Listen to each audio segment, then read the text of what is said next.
Across the UK, online and on DAB. Access all radios. Talk Radio. Give it some lip. Talk Radio. Oh man, I find myself arguing with someone on Facebook, but not even someone who's interacting with me on Facebook. Oh man. We're going to do another show without texts, emails, Periscope or Twitter tonight, because I enjoyed it so much last night. We've got Glenn Berger coming up at the top of the show. You don't know who he is, but in about 3 minutes' time you will, and he's worth knowing. I'm Iain Lee. This is Talk Radio. Late night, Iain Lee on Talk Radio. We have ways of making you talk.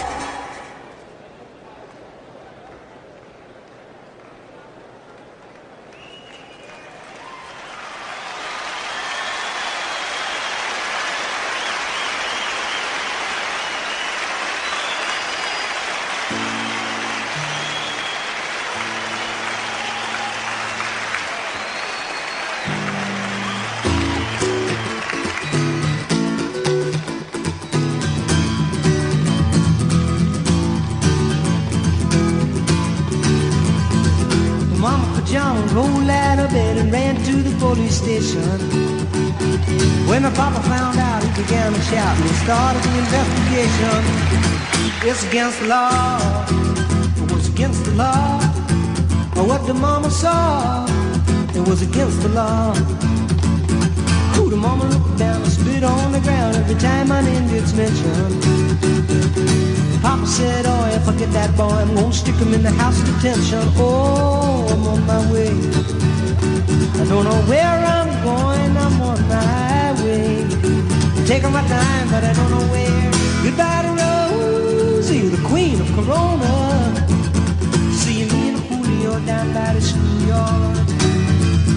See me and Julio down by the schoolyard.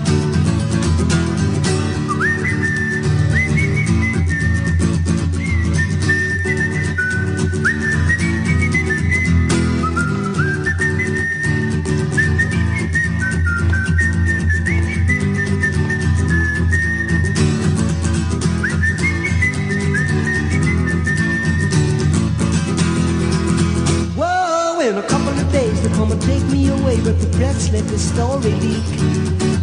Now when the radical priests come to get me released, we's all on the cover of Newsweek. Oh, I'm on my way. I don't know where I'm going, I'm on my way. I'm taking my time, but I don't know where. Goodbye to Rosie, the queen of Corona.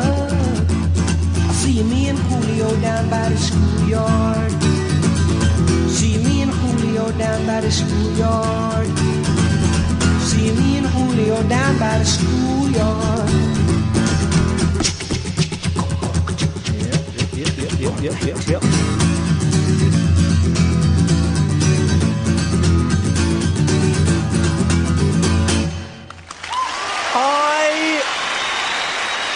It's good that, isn't it? Good live album. I remember in the sixth form common room, geez, we must be talking 26 years ago, 27 years ago, 26 years ago. My friend Rodrigo Fuentes Corradi, he was, his dad was a political refugee from Chile. He was my friend then. We got into a fight at a later date, and he knocked me flat on my back with one punch. But I remember he was obsessed with Paul Simon,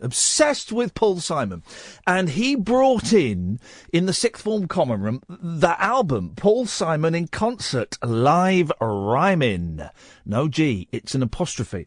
And, we kinda dug it. It's a good album. It's a good live album, recorded in the early 70s. And it kind of catches Simon, being a little bit loose in some places. It's a great concert. Didn't really think anything of it. And then recently, the last couple of years, I've really got into Simon and Garfunkel, and I've just ordered a Paul Simon box set of solo stuff. And I've kind of been awakened to the beauty that is Simon and Garfunkel. And I got round to listening to this album again, the Paul Simon live rhyming. I thought, this is a cracking little concert. This is a great live album. Thought nothing of it for a few weeks. Then, about 6 weeks ago, in a Record Collector magazine, I saw a review of a book, which I thought, this is going to be right up my strasser. Never Say No to a Rock Star, in the studio with Dylan, Sinatra, Jagger and more by Glenn Berger. And it got an absolutely blinding review in Record Collector. And I trust that magazine. I trust that a lot. And I got in touch with the publishers and I got a copy and I read it. I devoured it. Finished it yesterday, actually. And it's a treat. And it mentions that album, that live concert album, the Paul Simon live concert album. It not only mentions it, well, it completely destroys it.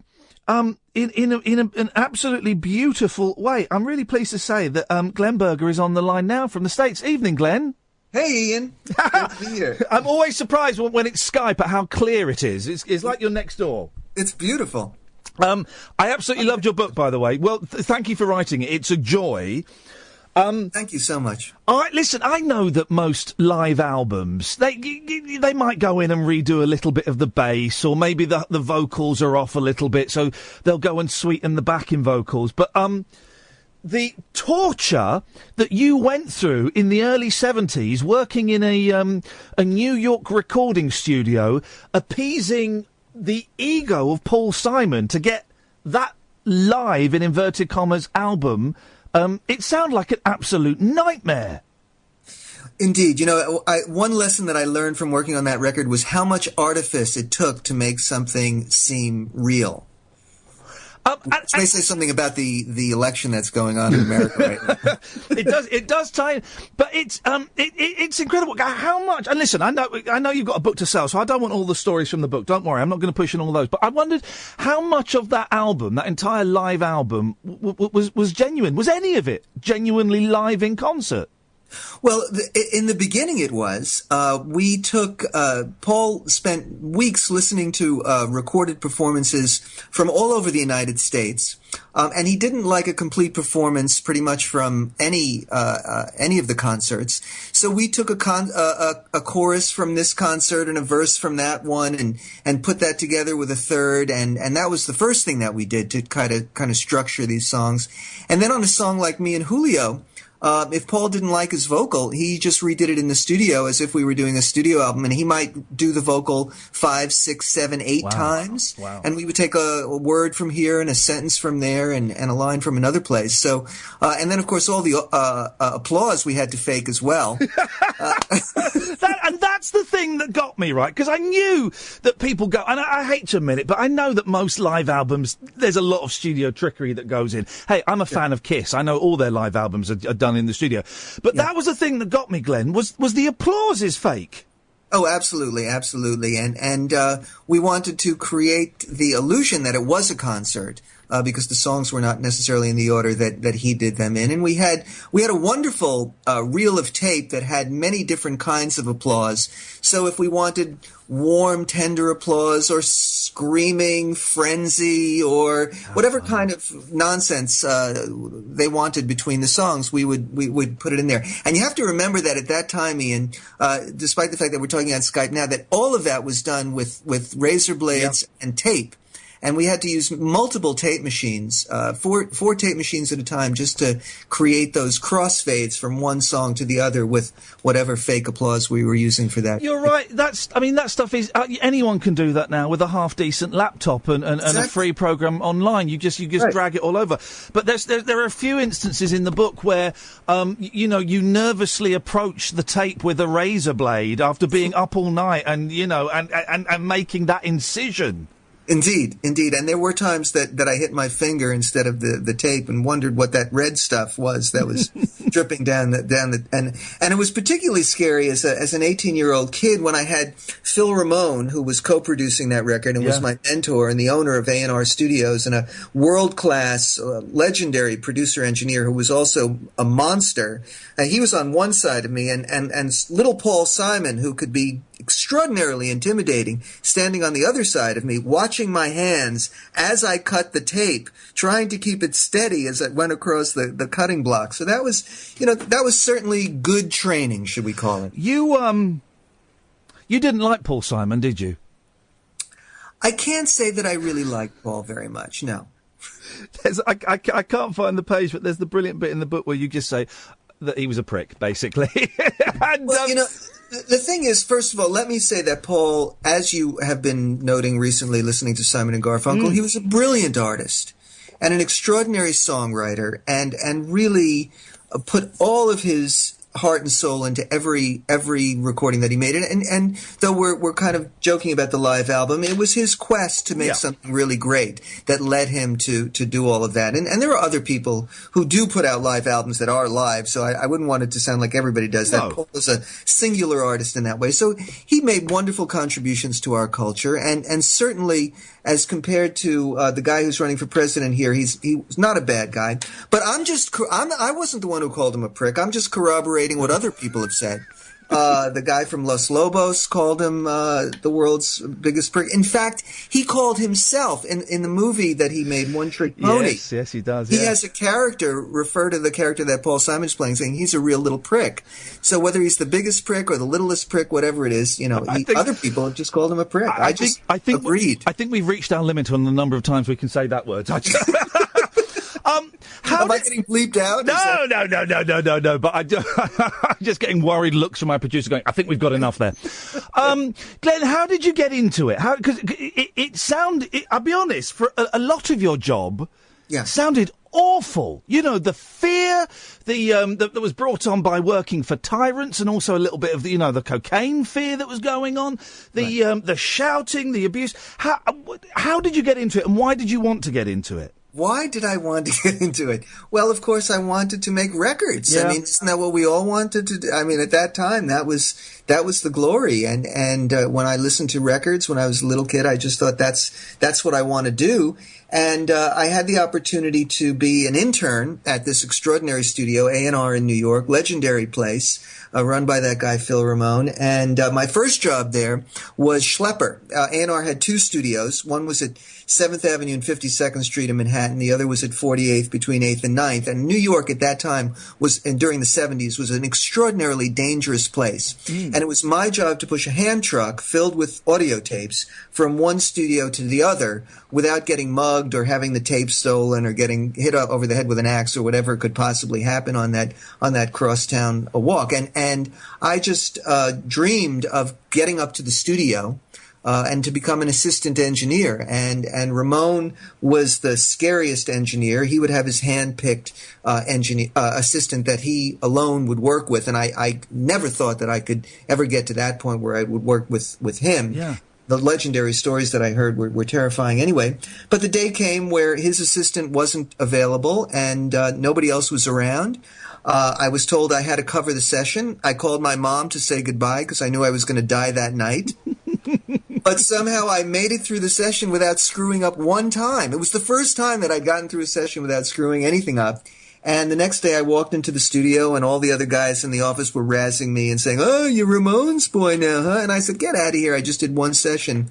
And then the studio manager said, "Oh, no." And he called me over to the scheduling book, and the other assistant's name was erased. Wow. And my name was on all of Ramone's sessions, and we were working with Paul Simon all day on that live album, and an unknown artist named Phoebe Snow at Night.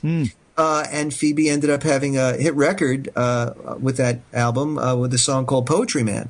So that was... and what you were a kid? What were you, 18, 19? 18 years old, yeah. Wow. I mean, what a thrill to be, in the early 70s when music and rock music was still magical, and these Paul Simons, these Mick Jaggers, they were huge mythical creatures. It must have been. I mean, what were you aware of just what an amazing position you were in?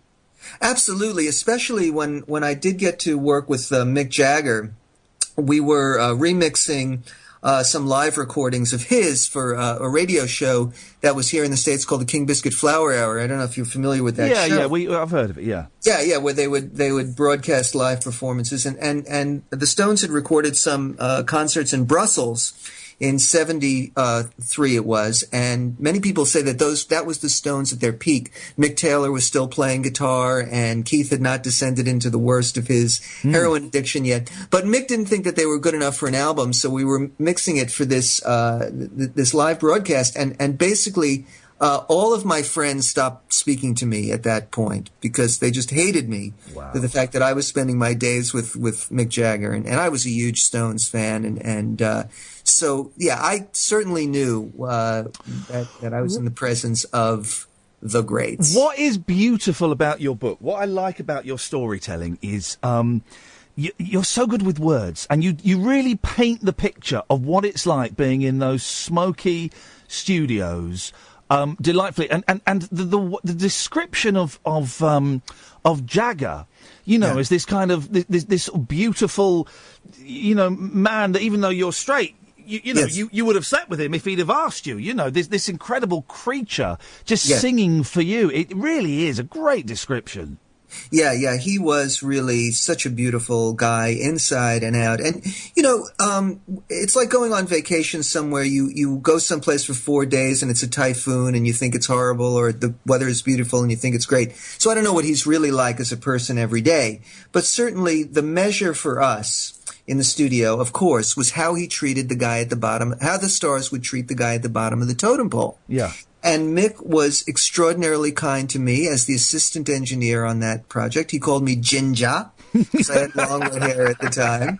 And he'd come in the studio and he would box me and tousle my hair, and I would just immediately ascend to nirvana. I mean, this was, how could you get better than that? And and on the last day, he came into the studio early. It was a Saturday morning. I was alone in the control room setting things up.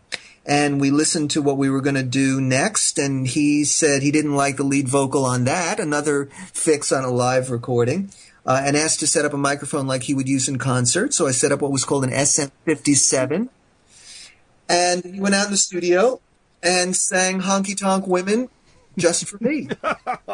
Oh, man, listen. And when he was done, he said, "That one's for you, Ginger." Ginger! I'm not even a massive Stones fan, Glenn, but that would have just destroyed me. Glenn, are you getting that strange echo on the line? I got that just for a second. Has it gone? It's gone. Okay, good. Because sometimes we get an echo. We got this weird system where sometimes we get a bit of an echo. It really is a different world, isn't it? In terms of the drugs being free and easy there, the kind of attitude of the rock stars, the money that was involved in the music industry, it's a foreign country, isn't it, compared to what it's like now? Oh, sadly, the cocaine budget was probably bigger than what the average record costs today. That the money is absolutely gone, and it's unfortunate. But also, people were making a lot of money, so we were selling a lot of records at that time, and the money was quite free flowing. In fact, if you think about it, the studio cost about $200 per hour in 1975. Yeah. If you think about what that would be today, it would be in the thousands of dollars per hour. And people just paid those rates because you needed all that real estate. Now, as you said, you could do it all on your laptop. So, what was Karen Carpenter like? Because I'm old enough. I'm 43, but I'm old enough. Years and years ago, just before Karen passed away, the Carpenters came over to the UK, and I was in the audience of a kids' TV show where the Carpenters were on. They were like answering questions, and I was sat, I don't know, 6-7 feet away from Karen Carpenter. I was 9 years old, and I didn't really know who she was. I knew she was a singer my mum liked. But even at 9 years old, there was something, I could recognise there was what we would have called in the old days the X Factor. There was something mysterious about her. What was she like to work with? She, I also was not a big Carpenters fan. I thought their music was pretty corny. It wasn't the kind of stuff I was into.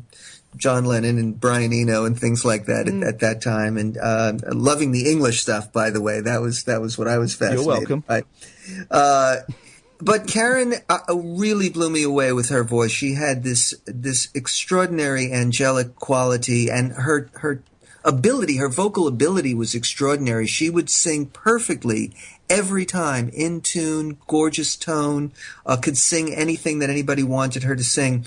But unfortunately, she was very, very ill. She had anorexia. She weighed basically nothing. And she was also a little strange in that she was, not unlike Michael Jackson, completely obsessed with Disney. Right. Okay. So she was very childlike in that same kind of way, and it was a very sad thing that happened to her, and certainly that was another example of Paul Simon not being too great of a guy, because Karen was in New York recording her first solo album, away from her brother for the first time, Richard, who was nursing a Quaalude habit back in California at the time, and she was clearly very ill, and she was working with a brand new production team. In fact, the writer of the songs was Rod Temperton, who recently passed away. Yeah, of course. Great songwriter. Right. Did a lot of the Michael Jackson stuff as well. We were working with that team, and Phil Ramone was producing, and she was kind of going in this sort of disco direction, or he was taking her in that direction, and Paul came in and asked to listen to some songs. I don't think he knew Karen particularly well. And when Paul was finished listening, he just turned to Karen and said, "Karen, this stuff is awful. You're making a terrible mistake." And you could just see her wither. Wow. And maybe he was right musically, but from a human point of view, I'm a psychotherapist now. Yeah. And I can't imagine something that would be more destructive and humiliating than doing something like that, especially with somebody who was clearly in a tremendous amount of psychological distress. And that album wasn't released for many, many years. It was finally released some years ago. But you mentioned you're a psychotherapist now, and this, as someone who goes to see psychotherapists and counsellors and various things throughout my life, I wondered various things. Well, but I'll go and see anything if it's going to stop me jumping off the ledge. I'm going to go and see them. I wondered how you got into that, Glenn. How you made that transition from music, really successful music career, working on movies and with some of the biggest stars in the world, Sinatra and Dylan.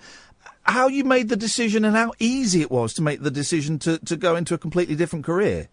Well, my glib answer to that is that I worked with so many crazy people in the music business that I thought that I had most of the training that I needed to become a psychotherapist.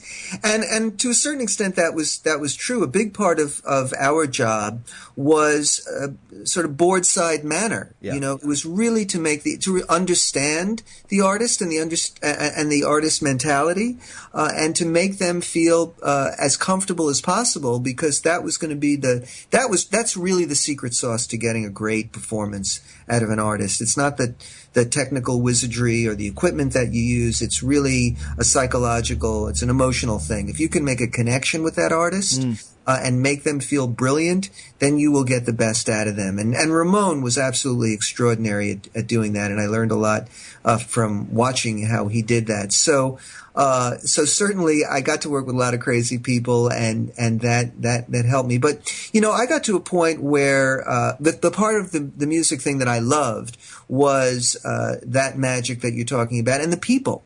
I would work with dozens and dozens of musicians and singers every day, working on movie soundtracks and records and jingles and all kinds of stuff. And when it became one person sitting in front of a laptop, it just stopped being really interesting to me. And I also promised myself that I would know when to hang up my spikes. It's a young man's game. I saw a lot of people come before me who hung on too long. A couple of people, can make it for a really long time. But I think in most cases, it really is a better thing left to the young. And I wanted to do something where people appreciated me more as I got older instead of less. So I work with a lot of artists now. I work with a lot of musicians and actors and fine artists. And one reason I think they work with me is because I really understand what they're going through, and I understand it from the inside, having been in that business so long. So now I get to work with them in another way. Do you brilliantly describe your kids' kind of sort of a little bit of interest when you pull these old tapes down from the attic and you get the big reel-to-reel tape player, and as kids do, I don't know how old your children are, but within a couple of minutes, if something isn't happening instantly, they're off. Right. How old are your kids? And do they get it now? I'm guessing the book was written a couple of years ago. Do they get how cool their dad was? I would always tell them, your dad was a major cat, and they would roll their eyes. Right? You old whatever. Yeah. But just a couple of weeks ago, I had this extraordinary experience, the book release party that we did. I did a reunion of all of the studio cats, the New York studio cats from those days. I had a place called the Cutting Room here in New York, and we had over 40 musicians and singers who so generously volunteered to participate in this thing. We did it as a benefit for Music Cares, which is a great charity through the Grammy organization that helps musicians in need, and it was a sold-out show. Paul Schaefer was there with the World's Most Dangerous Band from the David Letterman show, and Valerie Simpson sang her hit song "Ain't No Mountain High Enough," and it was just an amazing night. And I brought the kids there, and there was a certain point where I brought them up on the stage, and I think in that moment it clicked. They got it. Yeah, they saw but it. I had to put that together. To get it through their heads. It is funny, isn't it? You know, you do wonder if Paul McCartney's kids, you know, when they were growing up, they were embarrassed by their dad, you know, because exactly. That's our job as dads. That's what we do. Right, Dad, stop singing. Glenn, it's such a good book. Listen, I don't expect you to kiss and tell, but how good a kisser is Bette Midler? What the hell were you thinking, man? What were you thinking? What was I thinking? Yeah, so when, again, I was 18, 19 years old, I was assisting. I had to deliver a cassette to Bette. She was living down in Greenwich Village at the time. And something popped into my head that I thought, since I have to deliver the tape, why don't I ask her out on a date? Oh, man, alive. The bravery of youth. I love it. Or the foolishness. Yeah. Both. And she said yes. And of course, I hadn't thought through what was actually going to follow that. So she was very, very charming and smart and funny, and we had a really, really nice time, and went out to dinner, and then went back to her little apartment and drank some Chablis and listened to a little Marvin Gaye and danced. And then she asked me if I wanted to watch TV. And I said, okay, and I didn't realize that her little black and white TV was in her very small bedroom, and the only thing in the bedroom was her bed and the TV. What was on TV at the time, by the way, was Monty Python, which was the first time it was a night of many firsts, let me say. Yeah. And because I didn't know what Chablis was either, I was so far out of my depth. And the next thing I knew, there I was, kissing Bette Midler, and there were those famous Bette Midler breasts, and then I was caught in a bind because I didn't know what the right thing was to do at that point. And plus, of course, I had the looming specter of my mentor, Phil Ramone, over my shoulder, who I knew would not look upon this with favor, that I was canoodling with one of his artists. So I thought it was the gentlemanly thing to do at that point to get up and leave, because I didn't realize I was merely the boy toy roadie of the night. And let me tell you, hell hath no wrath like a woman scorned. Bette was pissed. Was she really? Oh, my goodness. Oh, Glenn. She was so mad. And, of course, at that point, I'd already committed to leaving, so I couldn't figure out a way to rewind the tape, as it were. I love the way you describe it. You're in the back of the cab kind of thinking, can I tell it to turn around? Can I tell it to turn around? No, I can't. I've gone too far. Exactly. You did the wrong thing, but you probably, in the greater scheme of things, Glenn, you did the right thing by being an absolute gentleman. Well, it made a better story in the... Well, there you go.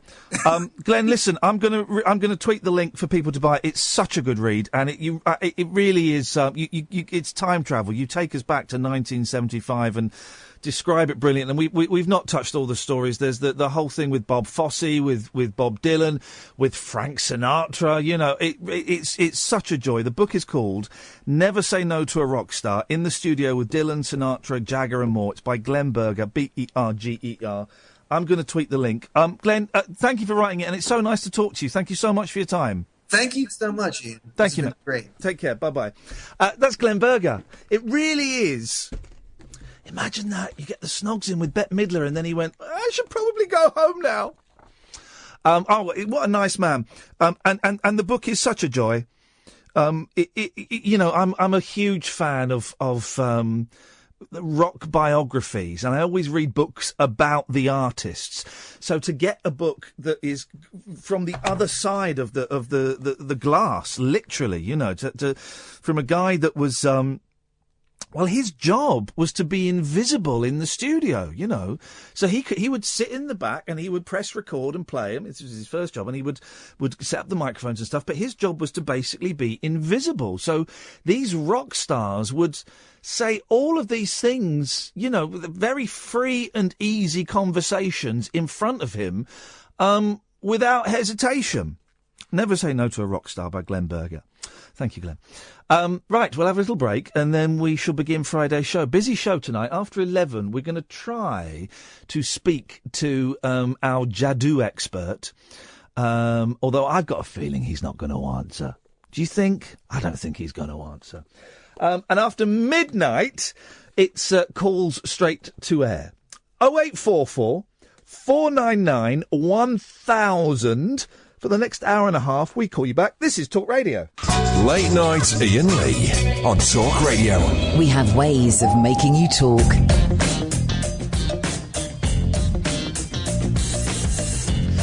The papers, the news at the moment is weird, isn't it? There's really 0844 499 1000 is the phone number. We call you back. The news at the moment is kind of weird. I'm looking at the front pages and I don't really understand them. The front page of the Star, Colleen's terror escape from burglar. Front page of the Daily Express, proof Britain's booming after EU vote. The Sun has got a story about a reporter who's been cleared in court. The Daily Mail have got a strange front story. A sick joke. NHS moans about lack of funds, but fails to collect hundreds of millions from health tourists. Right. This is the lead story in a lot of the news today, and in the front pages of the papers. It was the lead story, and it's basically they lost about 250 million quid last year to foreigners not paying their hospital bills, basically 250 million quid. It's quite a lot of money, isn't it? But then there's a really small story about how the Royal Bank of Scotland has lost something like it's something like £1 billion in the last year, and I'm trying to get my head around what is going on in terms of what stories we get to hear about and what stories we don't get to hear about. So, here we go. Yeah, the Royal Bank of Scotland is losing, it's lost about £500 million, £500 million. And that was after losing £2 billion last year. But the front page is about the NHS. I don't quite understand it. And there's another story. It's a little bit heavy, this. Do you mind if I get a little bit heavy? We can get a little bit heavy. There was another story that popped up. Now I've got my update on my iPhone. There's a new thing that I get to see, like news stories and stuff. And I saw this news story, and it was right down the bottom of the thing on my kind of news feed. I don't really want to have a news feed on my telephone.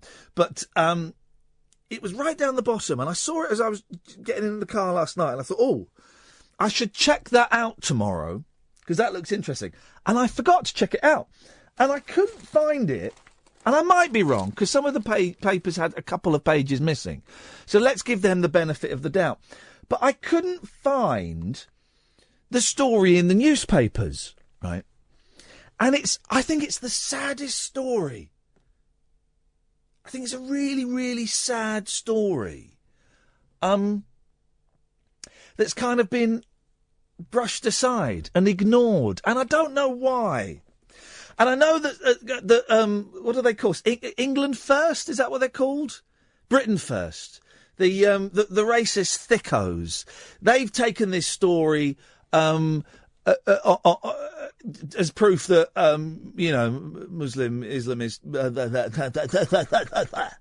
So the racists have got hold of it. The thickos have got hold of it. Britain First have got hold of it. But I don't understand why it's not a bigger story. Will you indulge me for a second while I read the story from the Mirror Online? It's quite a heavy story. We'll dick around tonight. Don't worry, guys. But just this really struck me. Witness haunted by Lee Rigby's brutal murder hanged himself after suffering mental trauma. Just let that, for a second, just sink in. Isn't that the saddest story? It broke my heart when I read that. Poor bugger. I think it's awful. So this is from the Mirror Online. Interesting. I thought that the newspapers weren't supposed to report how people committed suicide. I thought that was part of the code, wasn't it? We got someone from Samaritans coming on next week, Monday or Tuesday, John. So we'll ask him. I thought there was a code, and you weren't supposed to report how people committed suicide. Anyway, let's read on and find about this gentleman. Danny Cornelius is his name. Oh, comes a cup of tea. Thank you, ma'am. Danny Cornelius is his name, and it is just such a heartbreaking story, right?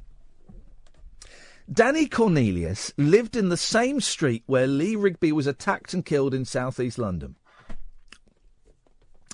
A lonely man. I'm a lonely man. Do you know what I mean? I know lonely men. You might be a lonely man. And that's how the story starts. The story starts with your name. A lonely man was found hanged after spending years suffering from trauma triggered when he witnessed Lee Rigby being hacked to death. Has it got you yet? It's got me. Lee Rigby of the Royal Regiment of Fusiliers was attacked and killed near the Royal Artillery Barracks in Woolwich, South East London, in the same street that 38-year-old Danny Cornelius lived. Danny, who was childless and unemployed... That's weird, isn't it? Those are two weird bits of information to put in there. Childless and unemployed. Why have they told us that, I wonder? I don't know. Danny, who was childless and unemployed, he'd had a shock in life, became a recluse after witnessing the horrific attack and rarely left his home. You wouldn't, would you? You wouldn't. Imagine. It's horrific enough. I'm looking at a picture of one of the nutters that did it with the blood on his hands. You know, that's upsetting enough. It's in your street and you see it. I wouldn't go out again. Certainly take a lot of work on my part to feel confident enough to go out. Danny, who was childless and unemployed, became a recluse after witnessing the horrific attack and rarely left his home, an inquest heard before he was found hanged in his grandparents' garden earlier this year. Danny also had a history of traumatic events after also being the victim of 2 armed robberies when he was younger. It's just incredible. We scroll down. Well, now this is... I'm going to read a sentence again that's horrific, but then the last 2 words, the penultimate word in this sentence, I don't know what it's there for. This is a really weird story, and a really sad story, but written in a really weird way. As a teenager, his gold chain was stolen at knife point, and just a couple of years later, he was forced to withdraw money from a cash point and hand it over on both occasions by young black men. Now, are they saying black because the murderers of Lee Rigby were black, and so he might have a fear of black people? I don't know the colour of Danny. I don't know. It just seems... After the crimes, he suffered with paranoid schizophrenia, and when his friends started to get married and have children, he became disconnected from them. Oh, it's just the saddest story. Oh. The tipping point was, gosh, what year was Lee Rigby murdered? 2012. The tipping point was in 2012, when Lee Rigby, it says he was hacked to death. I would say brutally murdered or murdered. In the street by two gentlemen whose names we don't need to say, who are both now serving life sentences. Speaking at the inquest, Detective Sergeant Sivaraja said Mr. Cornelius witnessed much of what happened. It would have been a huge trauma. It shook the whole community. That's it. 2 sentences about him at the end. I just find that, and we'll have a break in a second, then we'll come to Craig. And there's not necessarily, I'm reading this not because there's necessarily anything you can say about it. Well, if you want to say something about it, you're more than welcome to. I know you're all chomping at the bit for me to start, playing Georgia or Fanny and stuff like that. And I'll do it. I'll do that in a minute. But this story just hit me as a lonely man. You can't even begin to imagine what he was going through. And I'm really lucky, right, as a lonely man. I am lucky that I've got a few quid so I can go and as I was saying to Glenn, I can pay and go and see a therapist once a week, although I'm having to maybe move that to once every other week. I got a fantastic day with my boys today, who, whether I wanted to stay in or not, I had no choice. They were dragging me out, and it was great, and we went and saw a film, and we went and bought fireworks, and it was brilliant. I come in and I see Kath every night. I know, you win some, you lose some. But do you know, I'm kind of, as a lonely man, I am forced into situations where I actually have to do a little bit of interaction, even if I don't want to. And I suppose that's quite healthy. But this story about Danny Cornelius, I don't know, it just struck me as being just a really sad story, and it's hidden away. I don't know if it was in the papers yesterday or if it was in them today and I've missed it. It's tucked away on a news feed somewhere. We've got someone from the Samaritans coming on next week, a bloke called John, who Catherine and I met a few weeks ago at an event the Samaritans were throwing. We're trying to find someone who's going to come on as well, who's used the Samaritans, but John will be able to kind of give us, the stats and the facts and the figures, and he's a really good talker about it. 116-123 is the telephone number. If ever you feel, if you feel like Danny might have felt, that's the number to give us a call. To give them a call. 116-123. The world's a bit shitty at the moment, isn't it? It really is a bit mean and a bit dark. We can mess around, though, don't you worry. Craig, come to you after this. Late Night Iain Lee. Unfiltered night talk with the original king of unconventional conversation on Talk Radio. We have ways of making you talk. Big night Sunday. Oh, I've got to say happy birthday to my brother-in-law, Ivan. And I've got to say, I'm really sorry, I forgot to send a card. Ivan! Oh, no, my birthday present was you... No, I've given you 2 birthday presents. One is you went to see Priscilla, Queen of the Desert. And the other is I bought you tickets to go and see the Monkees. So, happy birthday! I'm sorry. I've got a lot going on at the moment, Ivan, and my head is all over the shop. I'm really sorry. I'll get the kids to record a little video. Oh, and I went to Scott Balcony's shop yesterday. And I bought these glow-in-the-dark pumpkin T-shirts. Now, glow-in-the-dark generally is rubbish. You get a little bit of a glow, but you've got to squint. These T-shirts, flipping it, you could light up a room with them. We were in the cinema today. We went to see Trolls, right? Which is all right. There's too much singing in it. There's a song like literally every 4 or 5 minutes. That's too many songs. But the woman behind me had 2 kids, and one of them had a phone on, had like a light on. And it was annoying me a little bit. And I kept looking over my shoulder, but it was behind me. I could kind of live with it. And then a guy from behind came up to her and said, "Could you turn that light off, please?" She went, "Oh, yeah, sorry." And when she turned the light off, the kid went bonkers. I mean, had a bit of a paddy.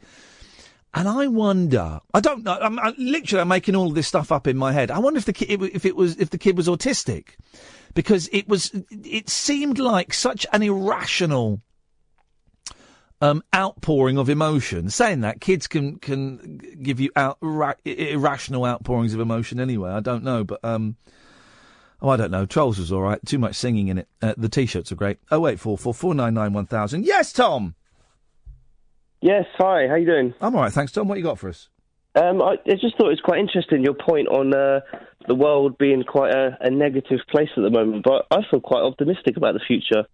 I think young people are doing good things these days. Tell me some good things that young people are doing that's going to put out the worry of World War III. Well, is World War III coming? Well, I don't know. Do you not think that there is a meanness in the world? How old are you, Tom? 19?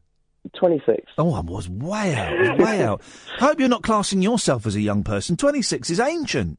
No, I just think that there's a lot of... I think there's always been negativity there. I just think the media kind of highlights it a bit more now.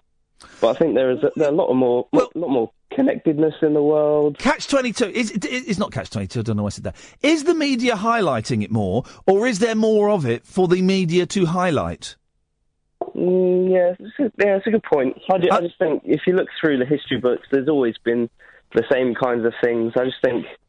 Generally, I feel a lot more positive about what the future generations have got to give. Yeah. I don't.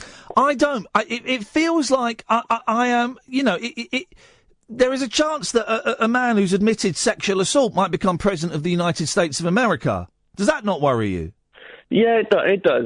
And the state of politics in the UK does worry me from time to time. But then there are other positives that I see. Give me some positives, Tom. Give me some positives to cling on to. Well, this show is a start. I mean, this show, highlights and makes men's mental health and things like that. Yep. Highlights it and brings people together. There are so many podcasts out there at the moment that do a similar thing. Yeah. Well, thank you. But if the first positive thing you can cite is this show, we're all screwed. We're screwed. They're all small things, but I feel like we're all kind of heading in the right direction generally. And don't get me wrong, we're not going to eradicate things overnight. No, of course we're not. You mentioned the connectivity. I wonder if that's part of the problem. I wonder, because Twitter, it has its uses, but its uses seemed to peak in the Arab Spring about 5 years ago. You go on Twitter now and it's so easy to find hatred and bile and poison. And I wonder if things like Twitter and Facebook, if the bad outweighs the good. Yeah, that's true. Oh, have you seen the Black Mirror episodes that were put up last week? I've never seen Black Mirror. This is the Charlie Brooker thing. People keep telling me I should watch it. Some very, very interesting takes on Twitter and the like. What does Brooker say about Twitter? The final episode is an hour-and-a-half finale, and basically there's a hit list of people, basically. Oh. And there's this hashtag going around called Death2, and it becomes whoever has the most hits on the Death2 hashtag gets killed that day. Blimey. So it's very sadistic, as you'd expect with anything from Charlie Brooker. Yeah. But it's an interesting take. It's an interesting take on some different things. But well, listen, you are significantly younger than me. If you're optimistic about the world, that's something I can try and cling on to. Then that's good. Nice one, Tom. Thank you, mate. That's a good start. All right, take care. Cheers for calling. Have a nice weekend. We'll try Mr. Buster Fire after 11, and then remind me to tell you about Performance Ring. Richard's in Camberwell. Evening, Richard. Hello. Why do you know where I live? Oh, George Galloway put it on, that's why. Oh, it's on there. I don't know why I said it. I never say that. That's old-fashioned me doing that. I don't care where you live. I phoned George Galloway about my issues with my rectum. Did you? They demanded to know where I was from. What did you say to George Galloway about your rectum? Well, I kind of led him on a long phone call where I just sort of agreed with everything he was saying. And then I just dropped that in. I may have got something stuck in my rectum. That's why there might be a warning on my. There's no warning. How did George take that? He went on quite a long diatribe about me, saying from what sounded like a quite intelligent young man there to see when we're talking about the serious issues. Well, we all know. Well, listen, I love George Galloway. I think he's brilliant, but George, you're a fanny. So So let's remember that, Richard. I just wanted to, this sounds very local radio, I wanted to agree with your last caller. Brilliant, yeah. Yeah, things are getting better. When you say it's not the media cover it more, but you didn't have rolling news like 20 years ago. Like, you didn't have BBC News 24 just constantly repeating this stuff. You bought a newspaper once a day and maybe watched 6 o'clock news, so your exposure to it's kind of limited. Whereas now you're just hearing about it wherever you are. We're living longer, we're curing diseases. Like, we landed a probe on a comet last year. London did what? I said we landed a probe on a comet. I thought you said, that was a bit... Yeah, okay. Well, this week we crash-landed a probe on Mars and destroyed it. That's the second time that Europeans have done that. Yeah, so, I mean, that's terrible. I actually said to a mate, I was like, what time's that probe crashing into Mars tomorrow? And I did it. I feel partially responsible. Have you seen the film Man vs. Snake? No, I haven't. It's really good. It's on Netflix. Loads of people were recommending it to me. And when loads of people recommend something, I always put off watching it because I don't trust loads of people. But it's really good. It's about a guy, Tim McVeigh, not that Tim McVeigh, another Tim McVeigh, who sets the world record for playing a long-forgotten video game called Nibbler. And in 1984, he scores 1 billion points. The first time anyone has ever got 1 billion points. Takes him 37 hours of gameplay. Why am I telling you that? Because that made me feel good. That made me feel good. Okay. That made me think that there's... It's very nostalgic for the 80s, I think. Yeah, that made me think that if we're making films like that, and if there are people like Tim McVeigh out there, not the Oklahoma bomber one, but this one, then maybe there is hope for the future. Oh, wait, isn't that the same guy from Man vs. Kong? Yes, it is. There is. Yes, there is. Yes, there is. The two films are linked, and they're both beautiful. Richard, thank you very much indeed. Craig, stay there. Come to you after the break. I'm Iain Lee. This is Talk Radio. Across the UK, online and on DAB. We are Talk. Talk Radio. Give it some lip. Talk Radio. Only an hour to go until we take your call straight to air. We're going to try Mr. Basta Fire again. This is Talk Radio. Late night, Iain Lee on Talk Radio. We have ways of making you talk.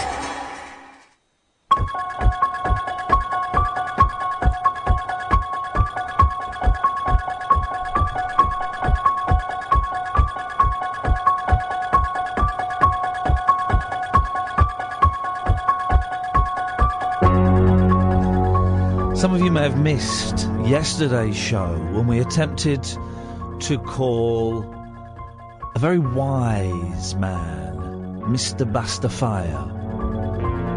Mr. Bastafire can do many things. Indulge me for a second, for those who did miss yesterday's show, as I read out the flyer that was being handed out around London earlier this week. No problem without solution. Mr. Bastafire, from birth, a gifted spiritual healer and advisor, special in love and relationship matters, I can help you solve all your worries regarding bringing back loved ones. If your loved one, husband or wife, walks out on you, I can help the most powerful spell to bring him or her back immediately. I can also help sexual matters, court cases, business, exams, addiction, antisocial behaviour, protection against jealous people, enemies and most dangerous things, voodoo, black magic, jadoo problems. For all your problems, Mr. Bastafire is the answer. No disappointment. Quick results guaranteed. Payment after result. 7 days guaranteed. I speak French, English. And then his numbers on the bottom. Now, we tried Mr. Bastafire yesterday, and he was busy, maybe with a client, maybe with his family, we don't know. He said he would come on tonight at 11. Now, Craig. Hello. What's the betting he doesn't answer? So it's not going to, is he? Shall we find out? Okay. Let's dial Mr. Bastafire.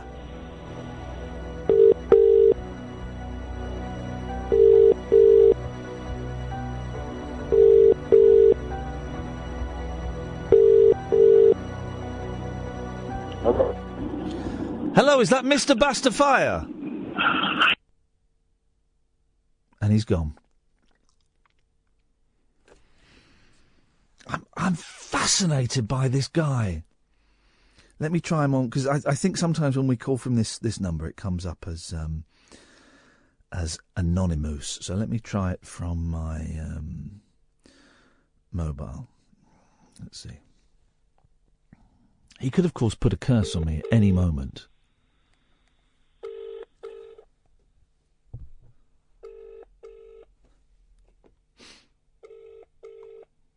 He's not going to answer, is he? That's a shame. It's almost as if it's all complete nonsense that he's spouting, isn't it? It's almost as if it's complete and utter bullshine. What I will do...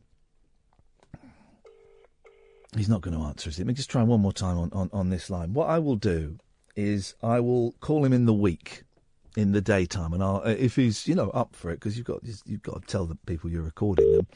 If he's up for it, I will record the conversation. And how do people not have voicemail? I've got a friend who doesn't have voicemail, and if his phone's switched off, it will say the number you're calling is switched off. Try again later. How is that? How is that even a thing? How is that possible?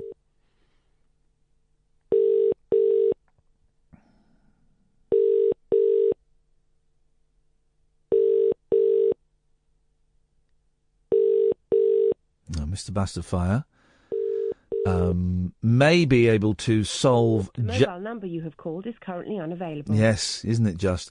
He may be able to solve Jadoo problems, but he's certainly not a man of his word. As if you listened yesterday, you would have heard him say that he would definitely come on us 11 o'clock this evening. What a surprise. 08444 499 1000. Craig. Yeah. I'm calling up about your Adam Buxton podcast. Oh, yeah. I did a podcast with Adam Buxton from Adam and Joe. Gosh, that was quite a while ago now.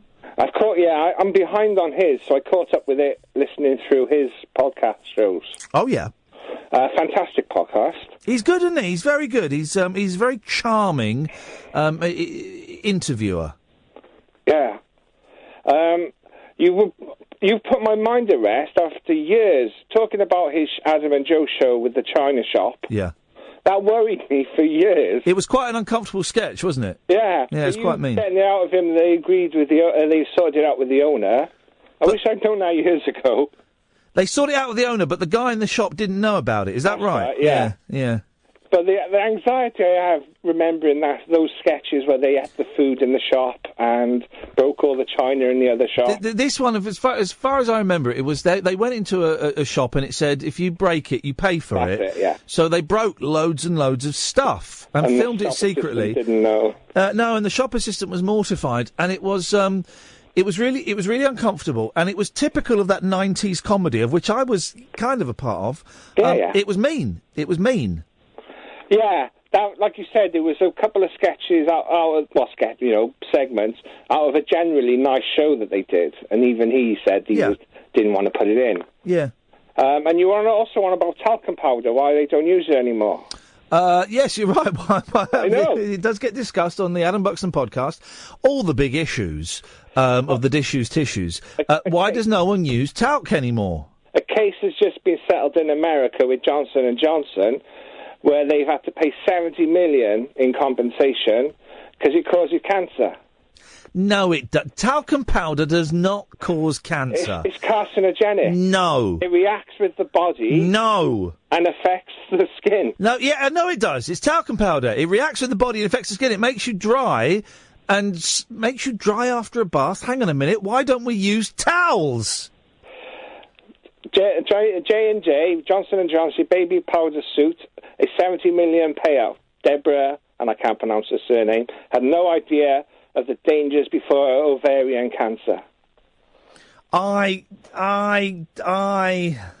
Which is why they don't sell it. You can get it, but it's rare to get. You can, like, there's, if you go in Tesco's, Yes. there's like 2 types of talc. That's all you can get. Cancerous and non-cancerous.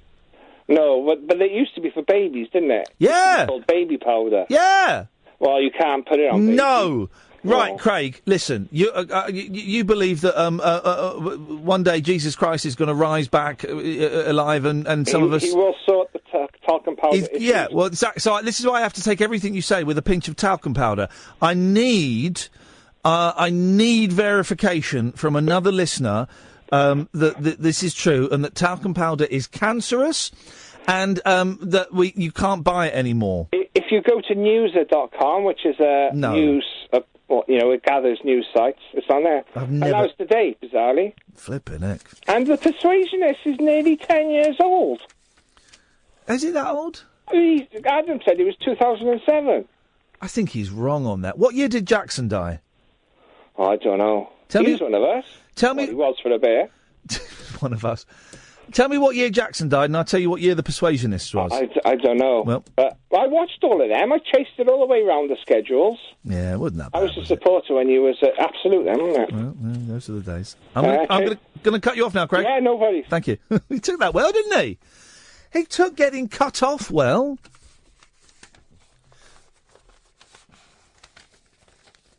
In 2007, Jackson died. Well, that's The Persuasionist was 9 years ago then. Talcum powder is cancerous. Really? What I need is a talc expert to call up. But maybe you've just had a little bath and you've put talc all over your body because it dries you. Why don't you use a towel? And it makes you smell. It does make you smell wonderful. You do that, clap your hands, and it kind of, the dust goes everywhere. It's not dust, it's powder. Maybe you've just done that and you're just getting into bed and you've realised it's cancerous. So you've just jumped out of bed and jumped in the shower to wash it off your body. I can't believe that. Really?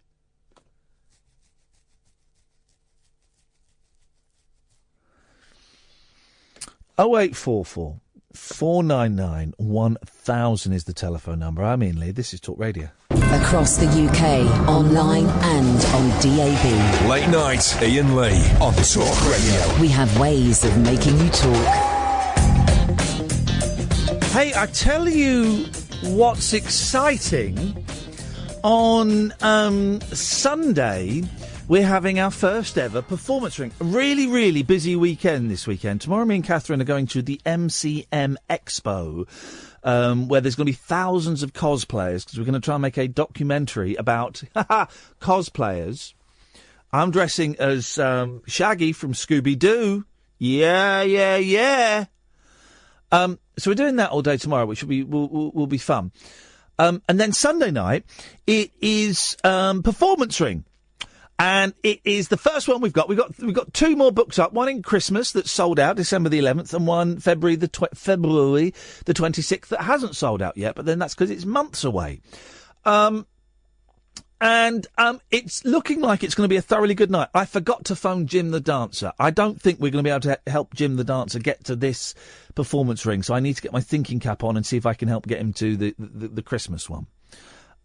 Sorry if you bought a ticket hoping to see Jim the Dancer. If we can't get him to the next one, I will certainly, at the very, very least, film something with him. In fact, I wonder if he's on Skype. Probably not. Anyway, and it's unique. The performance ring is unique. It is a variety evening, not comedy night, not comedy. It's a variety evening where the entire bill is made up of you.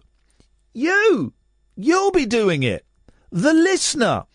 And I think we've got 12 acts. If Jim's not doing this Sunday, we've got 12 acts for this Sunday.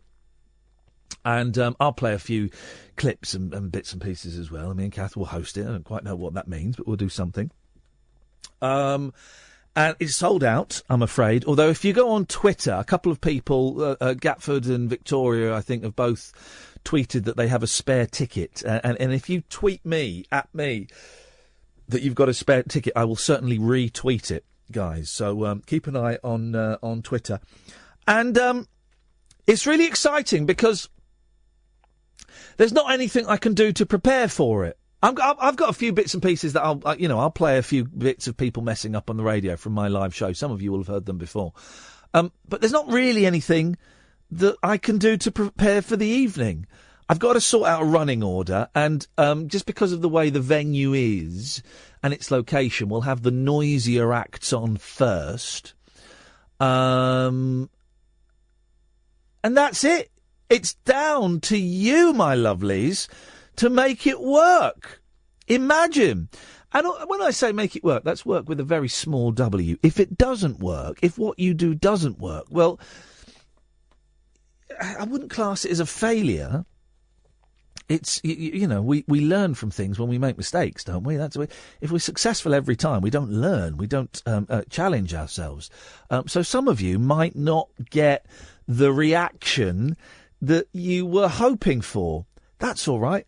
I won't think any less of you, Kath won't think any less of you, and the audience won't think any less of you because they all want you to succeed. So it's going to be really interesting to see how it works. We're full for acts for this one. The next one I'm kind of looking at is December the 11th. We've got, I think, 4 acts so far. So we could do with another 8 or so. And it can be anything. I think we've got 1 comedian and 2 singers already for Christmas. I'm not totally sure. I'd have to have a little look at my notes. I'm not really thinking about it too much, but start getting the ball rolling a little bit. You can come and you can do anything. This Sunday, we've got a bloke pushing a wheelbarrow.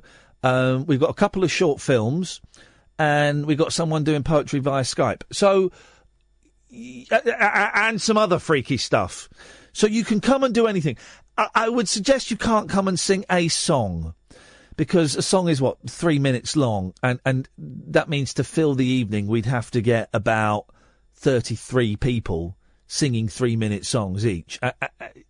It's not fair on the venue, and it wouldn't be a great evening. So we need a little bit more than that. The act needs to be, ideally, and there can be exceptions, but ideally should be between 8 and 12 minutes long. Okay? Between 8 and 12 minutes long. And it can be anything. Short film, you can do it via Skype if you whatever. If you feel like you're interested, send me an email, Iain, Iain, Iain at iainlee.com. And I'm rubbish at replying to emails. So if you send me an email and I've not replied within a week, send me a little nudge and I will reply, I promise. But just send me an email saying, I've got this idea, I want to do this, this and this. I think at the Christmas one we've got someone who's going to come on and eat custard. I think we've got that as an act. I'd need to double check. That's an act. They're going to come on and eat custard. I mean, yeah. So it can be out there, man. It doesn't have to be out there, but it can be out there, man. Iain at iainlee.com. Right, let's crack on with the show because the switchboard is full. Oh, let's go to one of the people who's coming on Sunday. It's Eben. Evening, Eben. Evening, Ian. What kind of cake? Gay cake. Gay cake. Gay cake is the cake of the week. How are you feeling about Sunday, boss? Yeah, I'm feeling really good. Now, remind me, Eben, because you weren't going to come. Are you coming now? No, you'll have to do it on Skype because... No, that's fine. That's fine. Because you're in Wales. Yeah, in Wales, yeah. It's a little bit of a trek. And also, I suppose it means if they do start chucking tomatoes, they'll be chucking them at my computer as opposed to your head. Yeah. You've made a short film for us, which I'm looking forward to, and we're going to have a little chat. I'm actually finishing off right now. Oh, beautiful! I love it. How's it going? Are you pleased with it? Yeah, really good. I've got up to 3 minutes now. I'm hoping to get another 40 seconds. Okay. Well, you do what you need to do because we're gonna. This is why I said ideally the act's going to be between 8 and 12 minutes. But if the act is interesting enough, and I'm classing your film as an act, we can make exceptions. And also we're going to have a little chat before and afterwards, if that's all right. And they can ask me any questions on about Red Bull. Oh, brilliant! Well, you're very kind, and we've got Skype there. Again, if anyone's thinking, well, we've got, and I think we can probably allow 2, maybe 3 acts per evening to be done remotely from around the country. Or even, indeed, around the world. When last time I was at this venue, we had a link up with some people in Los Angeles. So, if you're listening around the world and you're thinking, oh, December the 11th, yeah, but I'm in Japan or New York, we can Skype you, man. We can Skype you. I'm looking forward to seeing it, Eben. I really am. And I'm really looking forward for it, too. It'll be really good to get my, rear camper. And we saw the trailer for it, and it all looked... What camera? Can I? Let me be just techie for a second. Indulge me in one geeky question. What camera have you got? A Canon EOS 60D with a Canon L series lens, 17-40 mm. They're good, those Canons, aren't they? I've got the. I've not got now the really really posh one. Is it the 5D? Yeah, the 5D Mark II. That's the one that's about $5,000. I've got the next one down, which I got for a steal, the 7D. And those Canons are brilliant. I've done TV shows where I've rocked up, and they're using a Canon to film a TV show. Yeah, no, they're incredible quality. Yeah, exactly. It's funny, and you think back, to when I was a kid, we didn't have them, and then when I got a little bit older, it was those big chunky VHS suitcases you had to carry on your shoulder that cost about £2,000, and they were rubbish. It's amazing what you can do. Well, I'm looking forward to it, Eben, and I'm looking forward to having a chat via Skype. And scarily, my phone's actually technically better quality now because it's 4K. Yeah, well, there you go. You see, yeah. But the 4K on the phone eats up the memory, as I found out to my expense when I set my phone to 4K. I say like 4K because I like the best of the best quality. Well, he's a connoisseur. Eben is a connoisseur of the picture. The thing is, I'm so old now, I can't really tell the difference between 4K and 780. What did you call in for, Eben, or was it just to let us know that you're still up for Sunday? I've actually called in to say the last caller was right, that someone did see Johnson's baby powder. Really? Yeah. Because it gave them cancer? Yeah, I've actually got the news article up here. Go on, give us a bit of it. Johnson & Johnson to pay £51 million to family of a woman who died from IN cancer caused by talcum powder. Flipping heck! And is that like... Is it all talcum powder? Yeah, it's the Johnson's baby powder. Mate, these are, we had Tom at the top of the hour, bless him, saying, or the end of the last hour, saying, guys, don't worry, the world is getting better. Well, you're just telling me that the nicest, softest, most beautiful smelling thing in the world gives you cancer. And this is off the Telegraph. So that's proper. Eben, you've ruined my life. Thank you very much indeed. I'll see you on Sunday. Flipping it, that's awful, isn't it? That's awful, Rosie. Talcum powder gives you the big C. Well, that would be true if it was true, but that was in the 70s. What? And it's not that now. What? That was in the 70s. It contained asbestos. Oh, no. Well, I don't know if you know how old I am. I'm from the 70s. Yeah, I'm from the 70s, but you have to inhale it. Did you inhale it? Yeah, of course I did. Oh, well. It was sprayed everywhere. You had a bathroom in the 70s, there was talcum powder everywhere. Oh, I don't think I used it. It's a bit messy, well, you isn't stink. it? Use it. My mum uses it all the time now, but they don't use it now. They put, guess what they put instead? Vaseline. What, instead of asbestos? No, hang on, what are you talking about? Talcum, I don't know, what do they put in it now? Cornstarch. Well, and if you feel cauliflower, it's really kind of soft, isn't it? So I can believe that. Well, I'd rather that than asbestos. So would I, yeah. So hang on a minute, right? I thought that talcum powder was mined. No, that's not even a joke. Really? What, talcum powder mines? How do they... Here you go, here's a question. How do they get helium? how do they get helium? Yeah, how do they get helium? Where do they get helium from? Oh, God, isn't that down underneath? Yes, they mine helium. They mine helium, which is a gas. I was talking about that the other week, actually. Yeah. So why is it so ridiculous to think, well, if they mine helium, why is it such a quantum leap to think that they mine talcum? Yeah, it's a gas. So you're going to crack open rocks for something that's going to make your voice squeaky? I genuinely thought talcum powder was like chalk. Yeah. Well, is it? Yeah, I mean, it's a bit like, I suppose you could mine... Well, you do mine chalk. Thank you very much indeed. Do you see? Do you see how it links up? Let's go to Pablo. Evening, Pablo. Hip, hip, hip. Hip, hip, hip. Yes, and on the talc front, the previous callers have been right. I feel I have to say, for legal reasons, Johnson & Johnson are appealing the decision, and they insist there's no risk whatsoever. Yeah, well, from what I understand, I think they were originally due to pay in February. They've been ordered to pay in February, and this is another... Not supposed to snort talcum powder up. Man alive, I hope my dealers in the 90s were giving me the real stuff. That's a joke. Well, of course they weren't. Specifically ovarian cancer, I think, and the last caller was right. It is when there was some sort of asbestos, because they were using pure talc, but then in the 70s they all switched to a cornstarch. All right, so hang on. Where does pure talc come from? I'm no talc miner. Well, that sounds like a euphemism. He's a bit of a talc miner, that one. You want to be careful. I genuinely thought it was mined like chalk was. Really soft skin, though. I believe so. But yeah, I don't know. A byproduct of chalk. This is making me want to get some talc.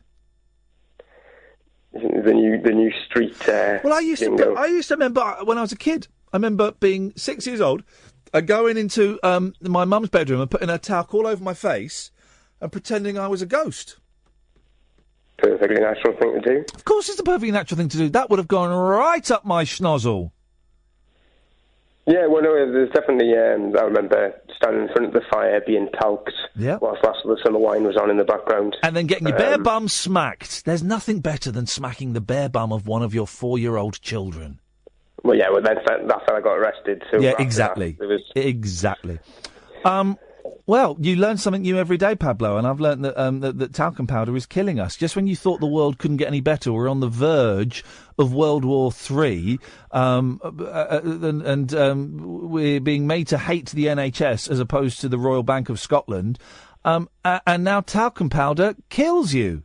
Well, I will say in regards to the NHS, as a positive fact in the whole talc debacle, as my daughter was born, well, I suppose like close to 4 years ago now, and a nurse told us then that they don't use talc because of potential links to ovarian cancer.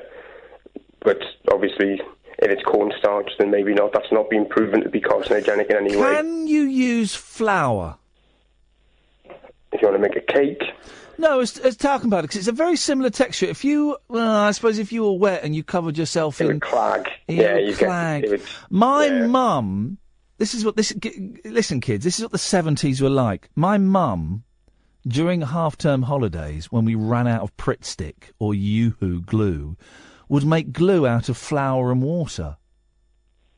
Yeah, perfectly good. I was thinking you could go the extreme the other way and just get a kind of Scotch guard type thing. Yeah. Give them a quick spray. As long as you cover the exit point. Yes. Then, essentially everything will be good. Just wipe clean, move on. There we go. Exactly. Okay, so listen, we need to know, how do you get talcum powder? Where the hell does it come from? And what the hell is WD-40 made of? That's a strange thing. WD-40 fixes anything. 0844 499 1000. This is Talk Radio. The wild man of late night radio is back.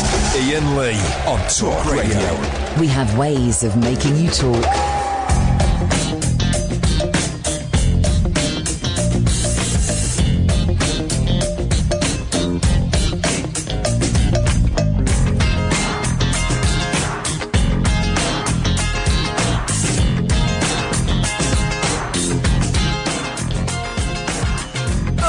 For 499 1000. 1,000. Oh. Tris. Hip, hip, hip. Yep, hip, hip. Tris has got a voice. Well, that's good news. Oh, just about. I'm dreading Sunday, mate. Why is that, man? I can't hit a note. I was expecting a 9 out of 10 performance. Yeah. And you're going to get a 4, maybe a 5. And I'm sorry. Have you? You've lost your voice. Was it laryngitis you've had? Yeah. Higher register gone? Yeah, completely. If anyone who's followed my career, you'll know that my weakness is my sweetness is my weakness, is my voice. And whenever I get a cold, and I haven't lost my voice in over a year, I think it was September last year when I was at the other place. When I get a cold, my voice goes. Almost every single time, my voice goes. I've now learned that when I start to get sniffly, I need to steam every day with a big bowl and a load of Vicks vapor rub poured into it, and I need to go to a steam room and sit in a steam room for twice a day. I can only stand about 20-25 minutes steam. I can only withstand it for about 20 minutes, but I go in there in the morning and I go in there in the evening, and it costs a fortune, but it will keep my voice, and it's the weirdest thing. And how long has yours been gone for? Since Monday morning. It was going Sunday. I sounded like this on Sunday. Monday morning I woke up, I had nothing. Monday, Tuesday, nothing. Wednesday, merely a squeak. Well, it's coming back. Mine goes, I'm going to say losing your voice top trumps, because that would be ridiculous. But mine goes for about 2 weeks. And, if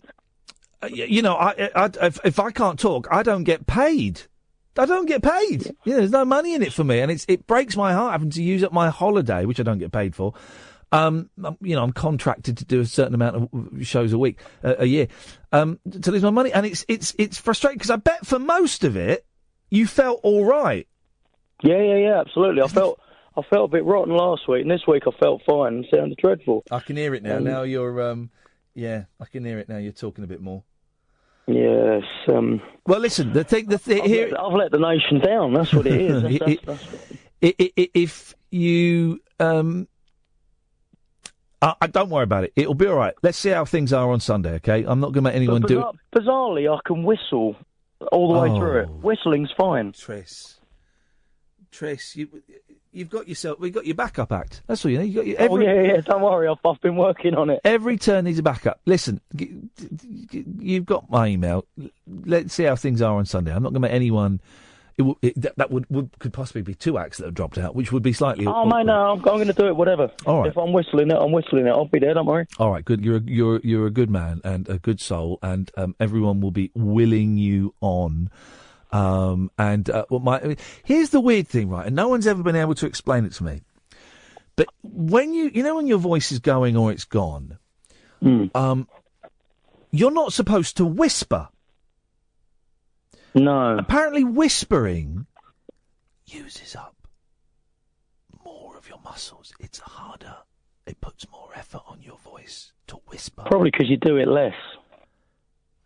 What does that mean? Well, you're less trained at whispering, aren't you? Because you normally speak at... Less trained at whispering. Oh, I don't know. You muppet. Well done. Fair play. You realised you were talking nonsense and you bailed out. And I never get that, and it's true. If you whisper it, supposedly it puts more strain on your voice, and you're told. And what I have to follow is when my voice goes, I can't even attempt to speak, and it's quite nice actually. It's having to sit in silence, and the boys think it's hilarious. Oh, my oldest had a field day with it. Yeah, of course. Sitting there going, what? Yeah, it's the kids.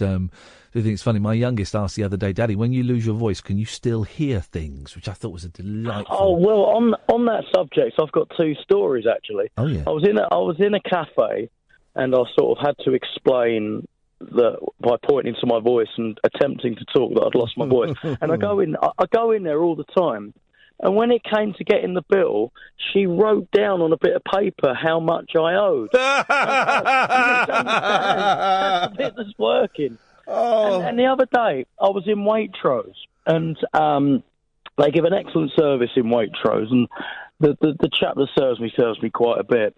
And he said, "Oh, you don't sound too well." I said, "No, I was getting over losing my voice." He goes, "Oh, you sure it's not throat cancer? You want to go and get that checked?" Jesus Christ. Nice one, man. Thanks. I hadn't thought of that. Well, actually, Tris, don't speak anymore. Put your phone down. A hot, fresh ginger, boiled up. You get some fresh ginger and peel it and cut it up into little bits. Boil it on the stove, low boil for about 20, 25 minutes. And any water you got left over, you can use it the next day for another cup. Squeeze a whole fresh lemon into it. Add some honey. Boom. That's the only thing I found that would offer any form of relief. Yeah, man, I'll do that. I'll see you Sunday. See you Sunday, Tris. Cheers, mate. That, dear listener, is a trooper. What was it? Wasn't it... if you've ever had tickets for a show that's been cancelled because of illness, 0844 499 1000. Didn't Keith Richards cancel? The Stones cancelled a whole tour because Keith Richards fell out of a coconut tree, didn't he? And he injured his little finger. Now, he's a guitar player. You know, OK, I can kind of dig that. If you've ever had tickets for a show that have been cancelled because of a ridiculous illness, then please do let us know. 0844 499 1000 is the telephone number. Now is an excellent time as well, while Emma gets back to her switches before we go to the break. As I can tell you, that you can get the podcast from loads of different places. And two places. Acast is excellent. If you want to go and get it from there. There's also one I think called Podcast Addict. Is that one? I think that's one. And we're up there as well. So if you type in Iain Lee and talk, you'll be able to download the podcast. And we put out a bonus podcast yesterday. Was it yesterday? Today it went out. The guy from Vanilla Fudge. Fairly interesting interview. And we put that out as a bonus podcast. So there you go. Free stuff, huh? 0844 499 1000. This is Talk Radio. Late night Iain Lee.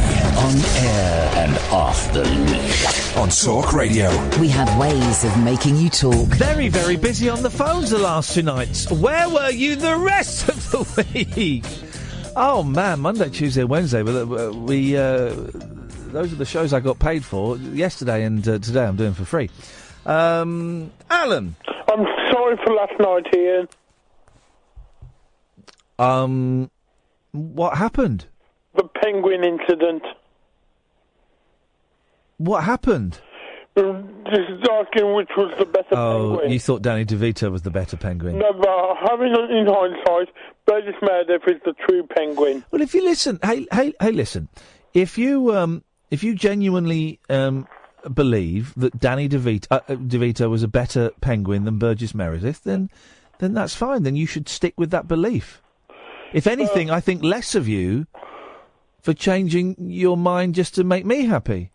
No, but I didn't want to start World War III. No, that's going to happen in about 3 weeks' time when Trump becomes president. Are you ready? You're giving me to the time you're fired. I would, if I was Trump, right, I would play it cool. The first day I'd play it cool and just, be kind of cool. Second day, I'd send a nuclear missile to North Korea. But no, unless Russia nukes us first. What? Yeah, because we're going to have trouble from Russia. No, we're not going to have trouble. Listen, what you do, once Putin realises there is a madman even more crazy than he is in charge of the nuclear things, Putin will back right down. If Trump sends one nuclear missile to Pyongyang, yeah, in North Korea, right, yeah, wipe out North Korea totally, right? Yeah. Putin's gonna have to totally rethink his game. Because he doesn't think anyone is crazy enough to set off nuclear missiles. But will it happen under Clinton? No. We've got to look at all the scenarios. If Clinton's in charge, she'll go for the diplomatic route. Yes, exactly. It'll be boring. She'll be too busy worrying about Anthony Weiner. Never heard of him. He's the gentleman who was a governor or something, and then was running for the mayor of New York City, and both times his career was scuppered because he sent pictures of his penis to young women. And his wife was, I don't know if she still is, Hillary Clinton's close aide. Well, the FBI are investigating now Hillary Clinton's emails, and apparently they're linked with the Anthony Weiner case. Was it because of WikiLeaks? Yeah, but I'll be honest, there's nothing in WikiLeaks that's concerned me more than Donald Trump grabbing a woman's vajayjay.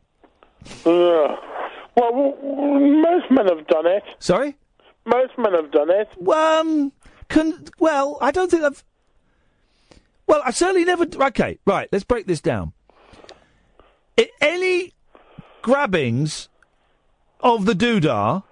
Yeah. They have been consensual. Yeah.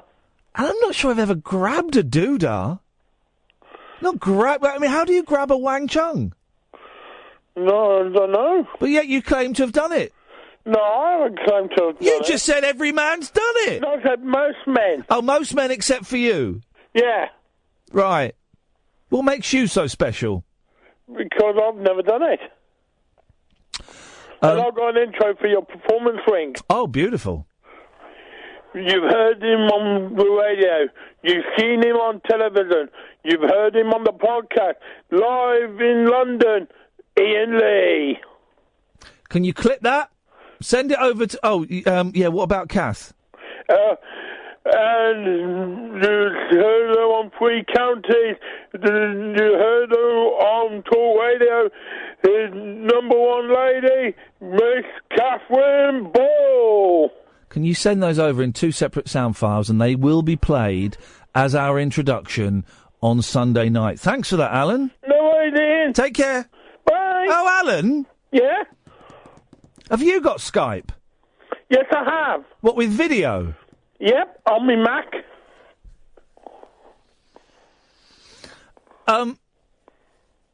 This Sunday might be tricky. December the 11th. Do you fancy, addressing the crowd at the Christmas one? Yeah, definitely. I'm up for that. So December the 11th, we can put you down? Yeah, definitely. All right, Alan, nice one, mate. Thank you. Cheers, Ian. There we go. Someone's evening just brightened up a little bit, didn't it? Someone got a bit carried away. That'll be nice. We'll, okay. The Christmas show is shaping up... both shows are shaping up to be completely different. And the Christmas one, I think, is going to be something very, very special. Let's go to Jonathan. Good evening, Jonathan. What kind of cake? I'm not hungry. Give me your chips. I'm hungry. I'm... that last call. Oh. Give me your chips. That last call is proof that democracy is a very bad idea. Give me your chips. I'm being serious now. So am I. Give me your chips. In the last couple of days, I have the realization that we are less than 6 months away from a nuclear holocaust is giving me the jitters, because I just, the thing I can't understand is there are certain people in the media, particularly in this country, that are going to get us all killed. No, they're not. They're not going to get us killed. It'll be Donald Trump that gets us killed. No, Donald Trump won't get us killed. Give me your chips, Jonathan. Honestly, I think radio presenters who are provoking... Radio presenters are not going to get us killed. Yes, they are. Who? Well, name one radio presenter that's going to get us killed. James O'Brien. Oh, for goodness sakes. No, he's not. What, because of Mystery Hour being well past its sell-by date? No. Well, the point I'm trying to get at is we are being led by the nose into a nuclear holocaust. No, we're not. And people like James O'Brien and Ian Dale are fueling the flames with their racist, anti-Russian, fascist rhetoric. Oh, for goodness sakes. What on earth? You need... Tell you what, you can keep your chips, right? Because it sounds like you need them more than I do. James O'Brien and Ian Dale Putin doesn't even know who they are. How is Iain Dale going to get us killed? They are propagandizing us to accept the need for a nuclear confrontation with Russia. They don't. After what happened today in Syrian airspace? What's happened to you today in your airspace? Well, the fact that a Russian aircraft and an American aircraft nearly collided with each other in Syria, that really worries me. And what's that got to do with Iain Dale? Was he given the air traffic control?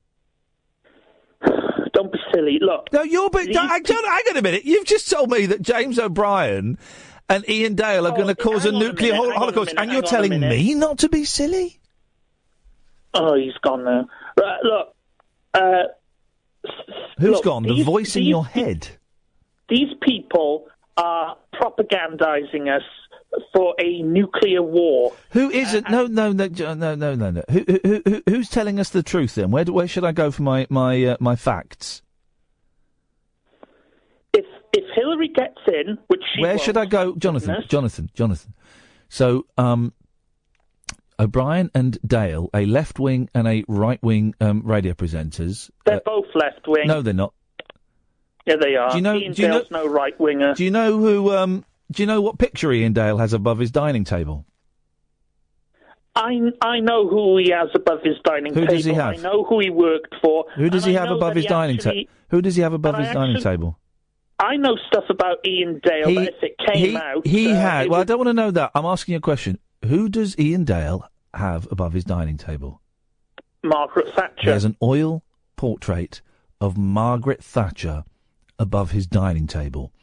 Yeah, and you're telling me he doesn't veer to the right? He's not extreme right-wing, but he veers to the right. James O'Brien veers to the left, and the older James O'Brien, I get the more central he gets. But if I shouldn't be listening to them, who should I be listening to that isn't propagandizing? Well, you want to listen to people who are not agitating for nuclear war. I'll ask you for the fourth time. Who should I be listening to if I want to hear the truth? You won't get the truth from anyone. Okay, so where do you get the truth from?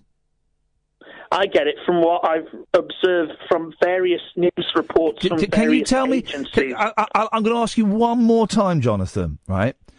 Where do I go to get the truth that you've got? Twitter. And that, dear listener,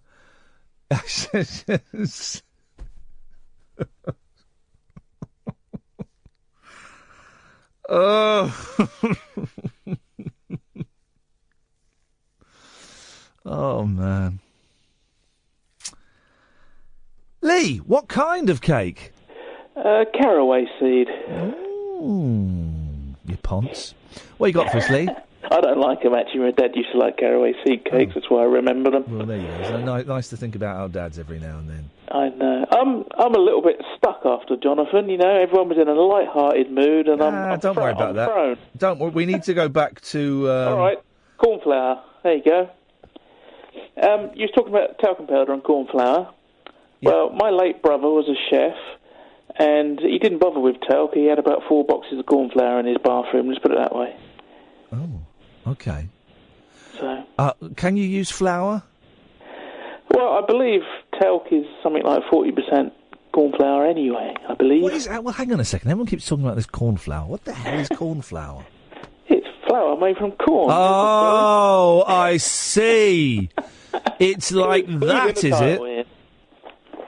I bet if I were to go into my local Tesco's tomorrow, which I won't, I could buy all kinds of talcum powders, and they would all be delightful on my little bot, and it would be glistening, and it would smell wonderful, and it would look pert. Nice. Yeah. There's images I don't want to imagine. Well, you imagine them and hold on to them, Lee. Hold on to my bot. Oh, God. Thank you, Ian, for those images. You're very welcome. Anything else? I should see you Sunday. That's about it. Ta-ta. I've written down thank you, Lee. I've written down a phrase on my piece of paper that I have in front of me. And I was thinking, what does this mean? Why have I written this down? almost completely effective. I was thinking, why did I write that down? And then I just remembered, it was the story about the injection, the male pill, but it's an injection. If you don't want your female partner to, or she doesn't want for whatever reason, because the pill can have quite unpleasant effects on some people, for whatever reason, the woman doesn't want to take the pill, then they are trialing this male pill that is actually an injection that will stop you having babies. But they use the phrase almost completely effective. Now, that is... that doesn't sound great odds to me. What's the... there's a phrase, isn't there? I can't think what the phrase is, so I'm going to just use something slightly ham-fisted. What's the accepted hit rate with the pill? What is... there's a phrase, isn't there? For scientific... They allow a certain percentage for failure, and I can't think what that phrase is. I'll tell you why I can't think what that phrase is, because it's 5 minutes to 12 on a Friday night of what, margin of error, thank you, what has been a very, very long week, and the week is just going to keep on going, because we're going to this Cos thing tomorrow, and then we got Performance Ring, and then we're going up to Macclesfield on Monday. And thank you to Dom, who's emailed me, and I forwarded that on to Catherine, who's given a list of all the places that we can go and eat in Macclesfield. And we have a backup. If we can't, for whatever reason, if the ghoulies do come out in the pub and they kick me out because of that, we can go to Dom's house, which is about 5 minutes away, and we can use his internet. You're welcome to come for the first hour of the show on Monday night if you live in Macclesfield. What's it called? The Mace Hill. What's it called? Bait Hall. The Bait Hall, is that it? Bait Hall in Macclesfield. It's a boozer. It's supposedly... I was trying to explain this to my boys today. I said, boys, I can't come trick-or-treating with you on Monday because I'm doing the show in Macclesfield at Britain's most haunted pub. And do you know what they said to me? What's a pub? That was it. That was the question. I saw it's a place where adults go and they have drinks and food and stuff, but it's for adults. And then they said, is it really haunted? I said, well, the guy that we're going to see is convinced it's haunted. He's convinced there are 12 ghosts there. And we might see them, we might not. So that's happening on Monday in Macclesfield, and I don't quite know how we're going to do it. We need to plug into their Wi-Fi box, which in my head I make up is upstairs in the house. I don't know. Maybe they have got a Wi-Fi box downstairs. I don't know. And we just sit in the snug and we do the show from there. And we'll be able to take phone calls. Please do phone in. Ed is going to be here running the desk and taking the phone calls and doing all of that. So do call in on Monday. Please, please do. Be otherwise we're buggered. We're going to take calls straight to air for the last hour of the show. I'm going to invite Catherine into the studio, and you can call in and do whatever you want. Let's have a nice, relaxed end to the week, shall we? Yeah, why not? I'm Iain Lee. This is Talk Radio. Across the UK, online and on DAB. Talk Radio. For those about to talk, we salute you. Talk Radio. It's the part of the week where we kind of sit back and relax and just have a chat, and you're welcome to chip in or sing a song or do whatever you want down the phone. After the news, we're going to take calls straight to air. Late night, Iain Lee on Talk Radio. We have ways of making you talk. George, you're a fanny.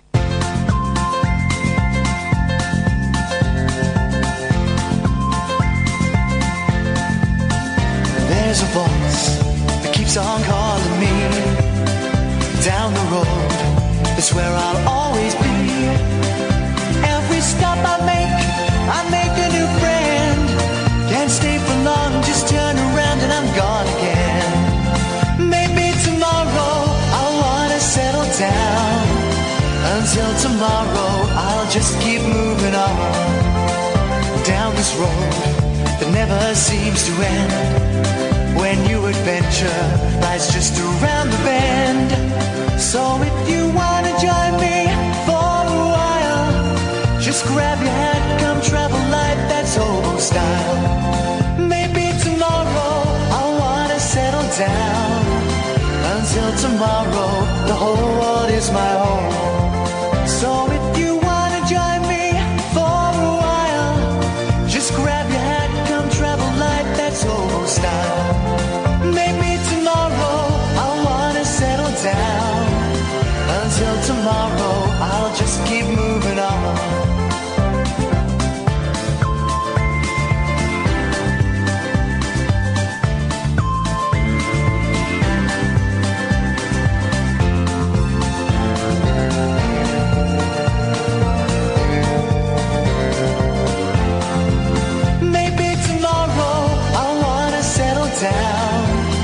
Until tomorrow, I'll just keep moving on. There's a world that's waiting to unfold, a brand new tale no one has ever told. We've journeyed far, but you know it won't be long. We're almost there and we paid our fare with a hobo song. Maybe tomorrow I'll wanna settle down. Until tomorrow, I'll just keep moving on. So if you wanna join me for a while, just grab your hat, come travel light, that's hobo style. Maybe tomorrow I'll find what I call home. Until tomorrow, you know I'm free to roll. There's a call waiting, so let's go to line 1. Line 1, you're on the wireless. Line 1 is supposed to be not me, but my little boy Max, so he's going to come and talk to you right now.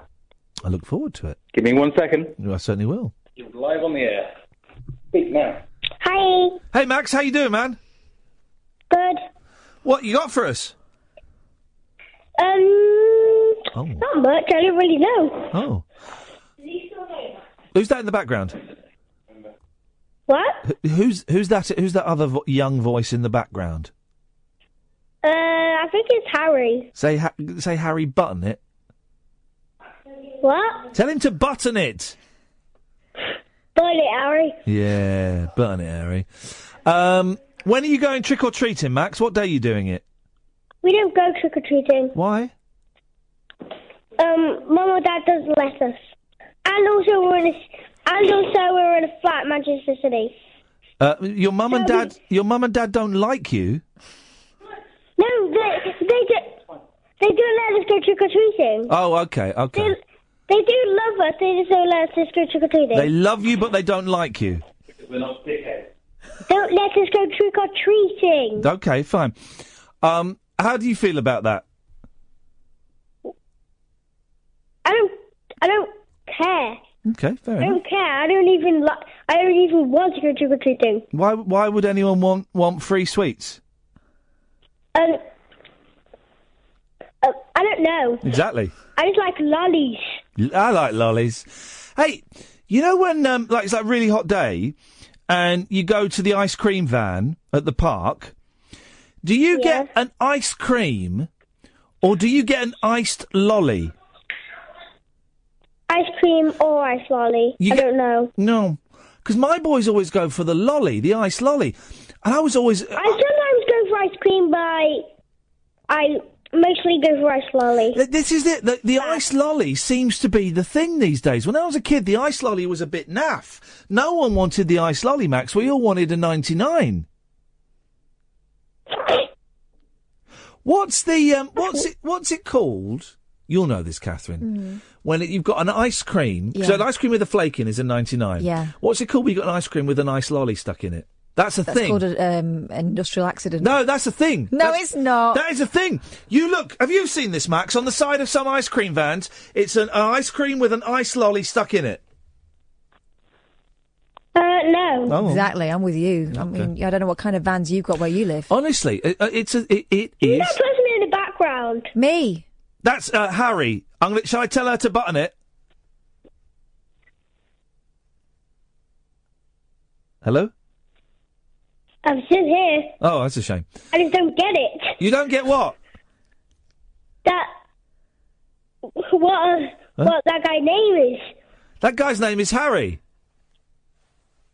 No, the person in your background. Yeah, Harry. Can you see your Harry now? Yes. But he's here too. Hello. Harry, button it. Rude. I'm talking to your brother Max.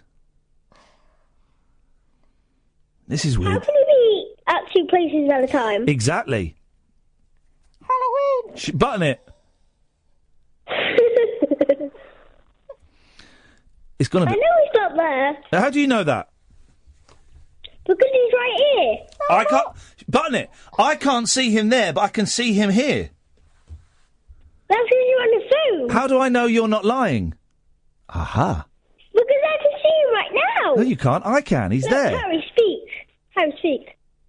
Hello. Harry, speak. Hey, he's right here. Hello. He's here. Get your Harry to say something. Say something. Hi.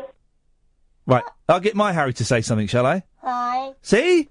Exactly the same voice. No, it's not. That is weird. It's not the same voice. Can you punch your Harry? In the arm. Okay. Punch him in the arm. He says punch you in the arm. Ow. Right, I'm going to punch my one in the arm. Ow. Yep. Kick him in the shin. He said kick you in the chin.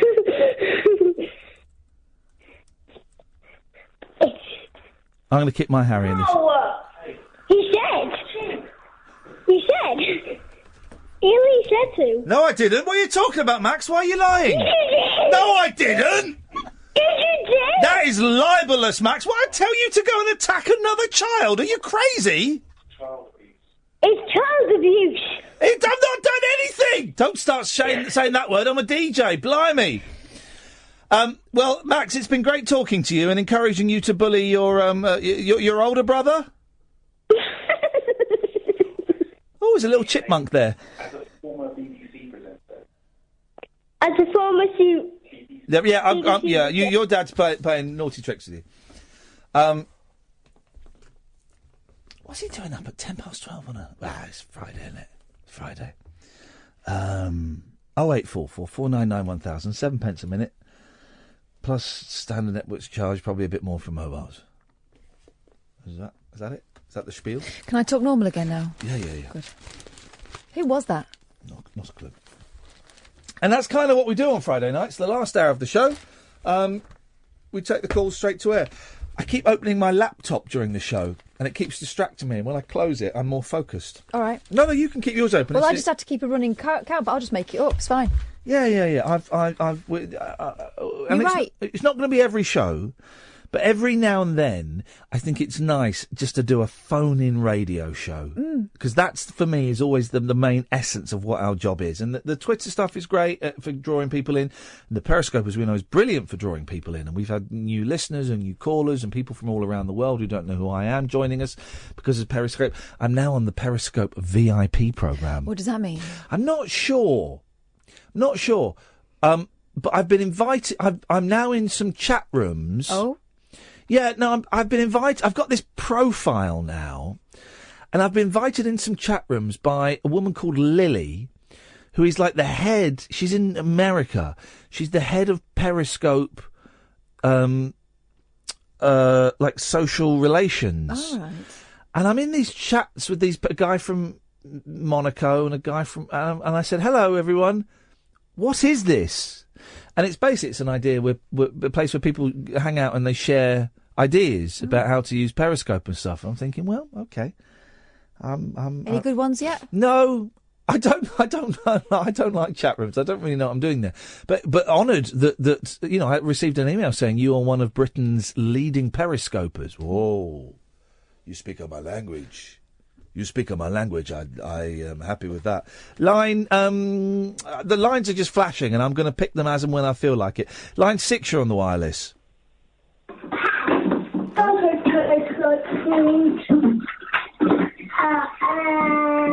Fish and chips, total food, curry, total food. Oh, the plane tastes like food. Noodles, total food, chicken curry noodles, total food. Sorry, stop. Spaghetti, I've not played this with my boys. How funny. Are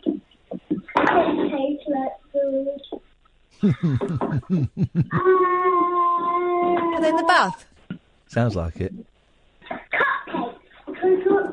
Tastes like food. This is brilliant. That's good, isn't it? Loads of people have been playing. I've not tried it on Tastes my like kids food. yet. Loads of people. It's weird, because I don't get why it was funny. Because of Leslie. It's up as a podcast. If you go to Acast or iTunes or Pocket Cast or any of those places, you can find it. And it's only about 16 minutes long, I think. It is 16 minutes. 16 minutes of That's pure, what I mean. of pure us listing food to an old man.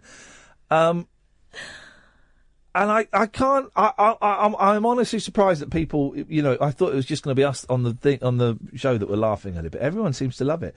It's on. I don't know if I put it up on YouTube actually, but you can download the podcast and find the podcast. 0844 499 1000 is the telephone number. You won't speak to Catherine or Emma. You just call up and me and Kath will sit here and chat, and when fancy grabs me, I shall pick a line between 1 and 10 and put you on the air.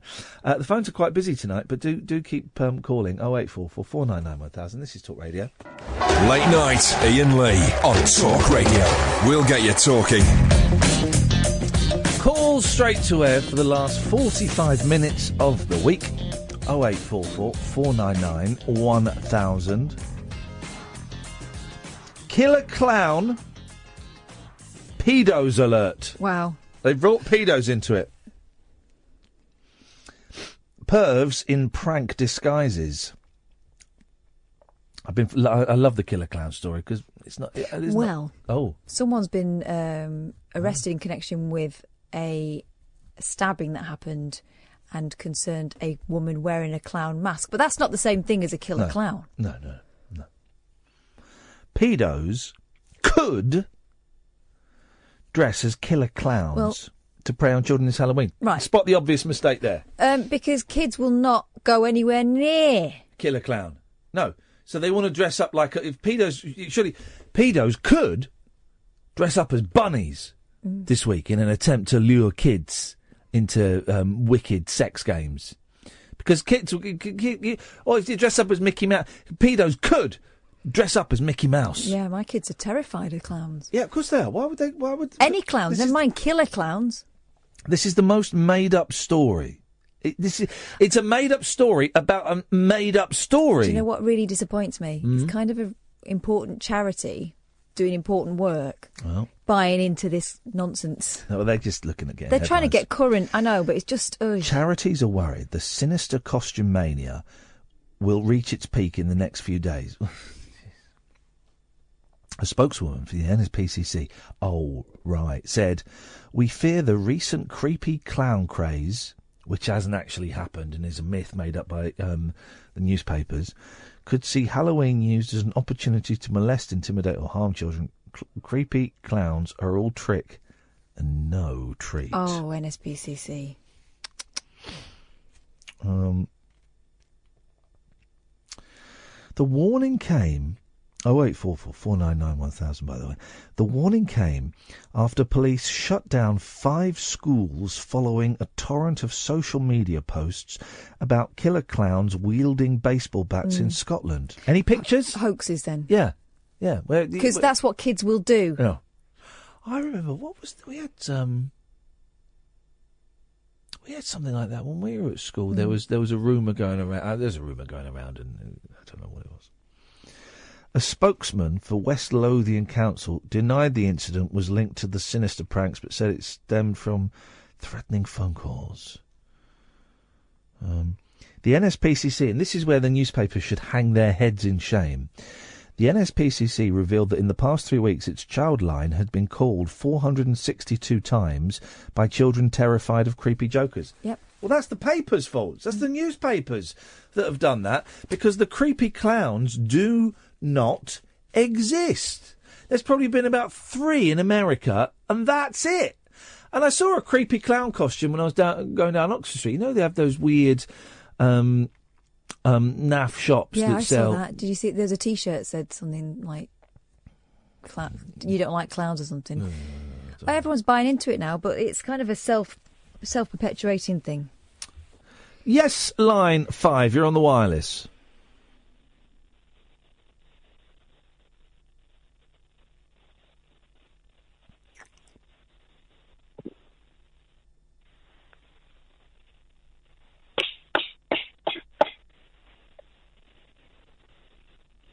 Uh-huh.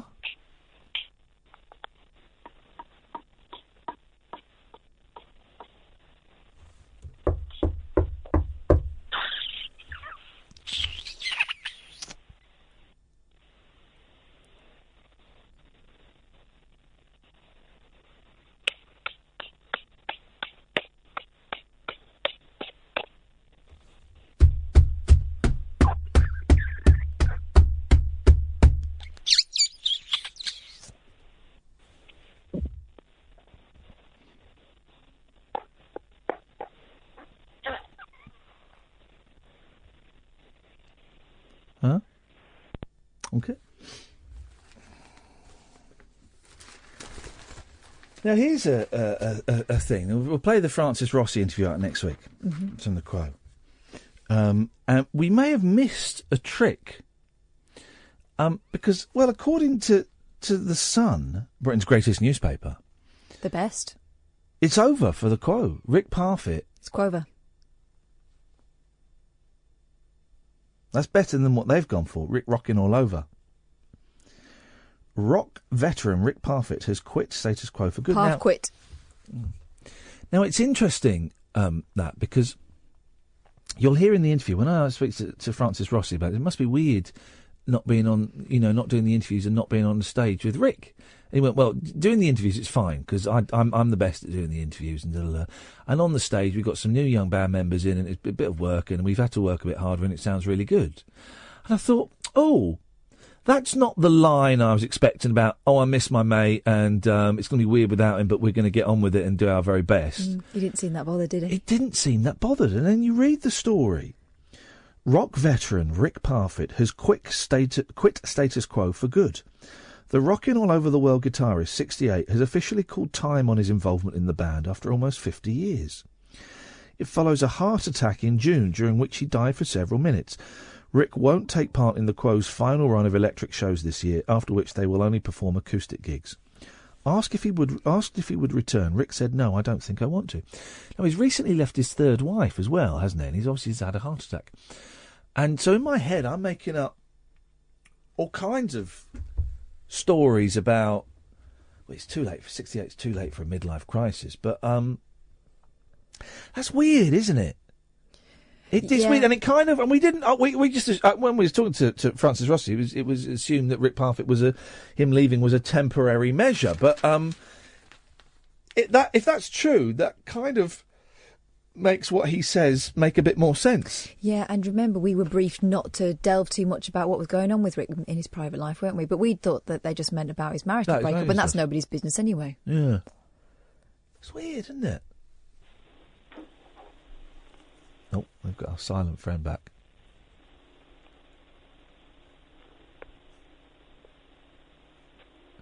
Yes?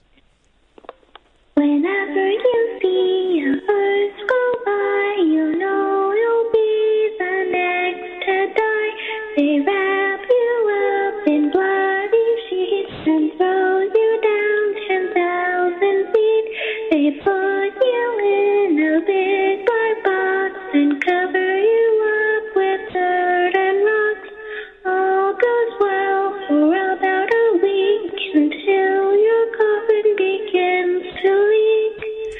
The worms crawl in, the worms go out, the worms lay pinnacle on your snout. They eat your eyes, they eat your nose, they eat the jelly between your toes. A big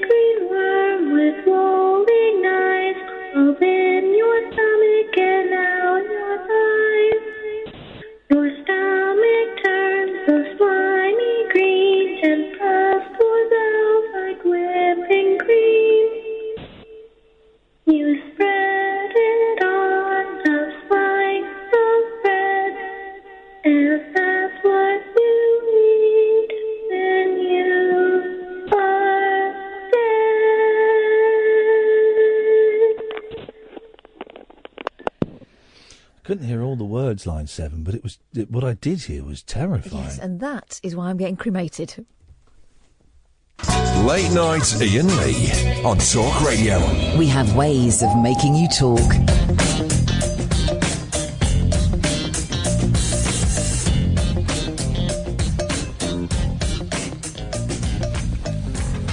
Oh, 0844 499 1000. I suddenly come over very, very, very tired indeed. I'm exhausted, actually. It's been a long... I had the boys. So I got home about 2, and I didn't take one of the pills. It's not a sleeping tablet. One of the pills that helps me sleep, because I knew that if I did, I'd be groggy when the boys woke me up. So then I couldn't sleep. So then I'm lying in bed until about 3:30.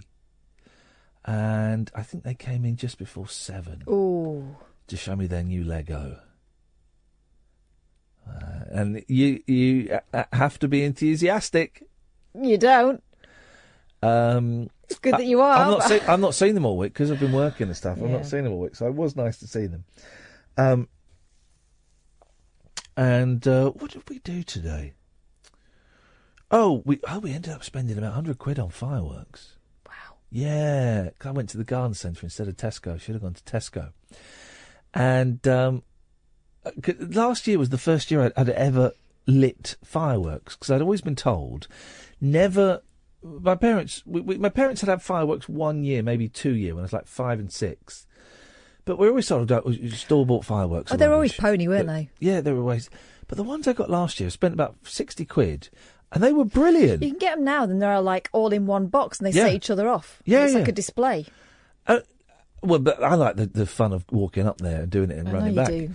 But we did it last year, and I spent £60, and we saved just under half of them for the boys' birthdays in January, and they were brilliant. Well, I went a little bit nuts this time. I did spend a bit more, but I handed a couple back once I got the full thing. But £100, this big one called the keg. Oh, blimey! It's like a big old keg, and it'll probably be a bit of rubbish. No, it won't. It'll be good. It will be good. So we're going to do that on Sunday next week, because they're going to like a fireworks display on the Saturday. So we'll do that on the Sunday, and then we'll save some of them for the birthdays in January. And it's fun. It's fun. It's very empowering lighting a rocket. Wow. Because I was such a good boy. I never did the thing of throwing bangers at people and all of that stuff. And part of me wishes I had done that stuff as a young man. Of course, it's very dangerous. Very, very dangerous. You've got to keep them in that tin with a torch. Well, I haven't got. The instructions. The instructions are quite good. You've got to bury them. So you've got to bury like half of them so they don't take off. Which would be disappointing. Line 8, you're on the wireless. Hello, Iain. Hello, Gerry. I'm stuck on the floor. Oh, man, what happened? I've had a bad day. Say that again, man. I'm on the carpet. You're on the I'll carpet? I'll get roasted up in a bit. How did you get on the carpet? You fell out of the chair or fell out of the bed? Try and get to the bathroom. Oh, mate.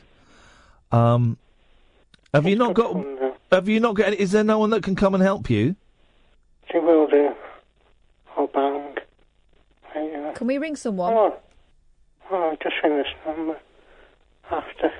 All right. You'll come and get the phone. How much an Nigel singing on that song, just? Is there anything we can do to help, Gerry? Is there anyone we can call? Yeah, we'll put the phone down and we'll ring up now. Hang on.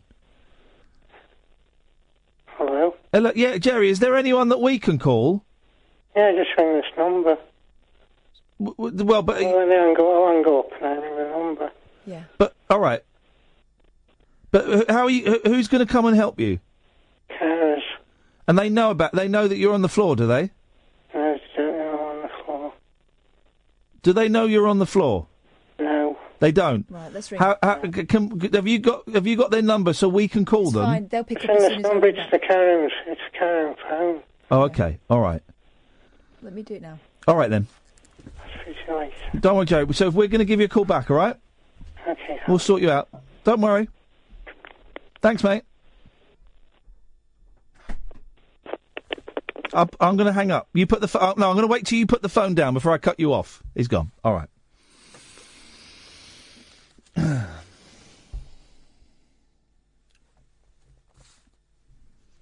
For those of you who don't know, Jerry's got Parkinson's, and sounds like he's having a tough old night, doesn't he? Don't worry, we can call. But I didn't realise if we call back, it goes through to the care home. The care home pick it up, and we can send them to go and pick him up. Silly sausage. Just when you think that no more Beatles memorabilia can appear, some more Beatles memorabilia has appeared. This is brilliant. I love this. A long lost letter John Lennon wrote to the Queen when he returned his MBE has been found in a record sleeve.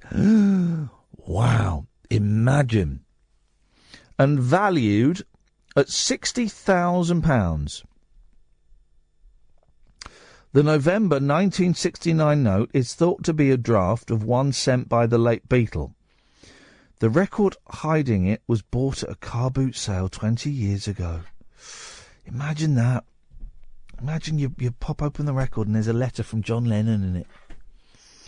Signed with the name of Lennon's PR firm, Bag Productions, the note was valued at a Beatles event in Liverpool yesterday. It says, Your Majesty, I'm returning this MBE in protest against Britain's involvement in the Nigeria Biafra thing, against our support of America in Vietnam, and against cold turkey slipping down the charts. With love, John Lennon. Found in a record. Blimey. Are you raising your eyebrows then? Would you raise your eyebrows? No, I wasn't. I was thinking about the conversation I've just had with the carer. Oh, yeah. Is everything right? Well, Jerry, if you're listening, once you're all right, would you just let us know, please? Oh. Yeah. They were a bit reluctant, were they? They weren't reluctant. She seemed a little bit confused. I had to tell her the name about 4 times. Oh, Struth. So, as I say, Jerry, if you're listening, just let us know you're all right. I'm going to ask a question that I think is pertinent. Yeah. How was the grasp of the English language? Yeah, exactly. Yeah. That's what I mean. Yeah. It's weird, that, isn't it? And this is why, one reason why everybody who voted Brexit is an idiot.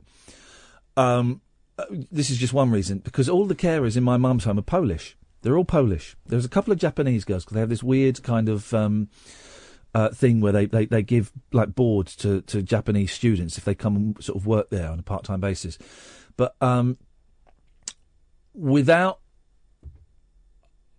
think maybe there are about 30% of the people at my mum's care home are British, you know, and the rest are Polish. And it really worries me. 2 things. Worries me, A, that, you know, we might kick all these people out. Brilliant. Nice one. Who's going to wipe my mum's backside? But also the grasp of English that they have at my mum's care home is generally excellent. Mm-hmm. Generally excellent, right? And it does... I think it has to be, and I think it should be kind of a standard test, because you're dealing with people like Gerry. I can't always understand what Gerry's saying. If Gerry's had a bad day, I couldn't really hear a lot of what he was saying. See, there. I did, and I also knew this right. thing that happens well, you when know we call the thing him about back. The phone, so I don't know yeah, that. Exactly. But I struggle to understand Gerry sometimes when he's had a tough day. So how would someone who struggles with the English language... Yeah. You know, if they're struggling to understand you, how the hell are they going to understand Gerry or my mum? You know, if you can't speak to my mum after about 5 PM because she starts slurring. And... It was also, the thing was, I was slightly concerned that she didn't seem that familiar with the clients' names. And that, you know, and that's not her fault. It's just a sign of the way things are sometimes in these homes. You've reminded me. I've been meaning all week to sort out my my mum's money and stuff in terms of how much she's paying, and I need to make a claim on. And he's still that. But you do kind of. I do kind of think that people in care homes and I don't want to go on Nick Ferrari, but doctors and nurses should be able to speak English and understand English. I may be misjudging the whole thing. She had a very strong accent, and you know, maybe I wasn't. I told you we had an Indian doctor who completely misdiagnosed my youngest when he was. It turns out he was very seriously ill and had to go and have an operation on his kidney when he was still, 18 months. and he completely misdiagnosed him. He was a prat, and he took a phone call during the consultation, and we came out, and me and my wife went, I'm not buying that. I think we should go to A&E. And I'm glad we did, because it saved his life. And we groaned when we went in and we saw it was him, because we had him before, and we couldn't understand what you were saying. He had such a thick Indian accent.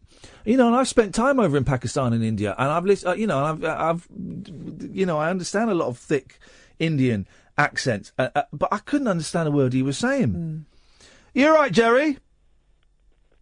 They don't come here, they're still discussing me in the corridor. They're discussing you in the corridor, are they?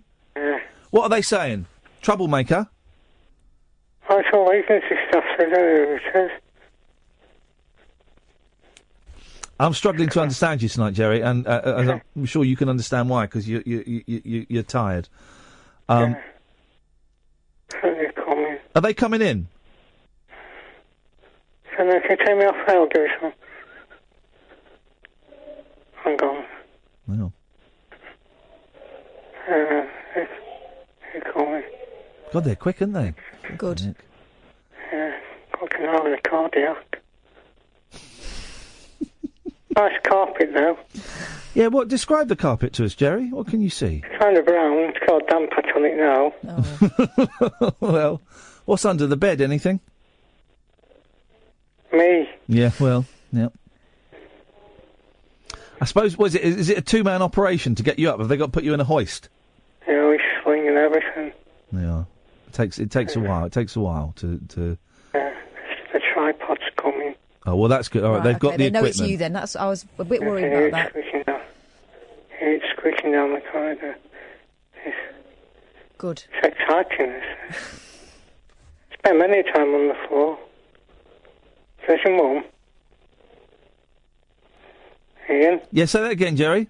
Does your mum spend time on the She floor? doesn't now. She doesn't now, because when she's in the wheelchair, she's strapped in, and when she's in the bed, they have the sides of the bed up, and she doesn't, she's unable to even try and get out of the bed anymore. So, but she did when she was at home. Yeah, she did, and she would wet herself, or she would defecate everywhere, and I would get a phone call, and I would go and, I would travel an hour to go and clean it up, and in the morning. Yeah. Well, I would try and go at night time. In the end, the ambulance service kept coming out, and they said, "Look, we can't keep coming out." That's what happened to me. Yeah. And all the paramedics by first name. Yeah. Oh, yeah. The paramedics knew my mum by first name, and they said we. You said the system, but you've got no other option. Have they come in yet? No. I don't know where they've gone. We can wait. It's what life's like in the care room. You still on respite?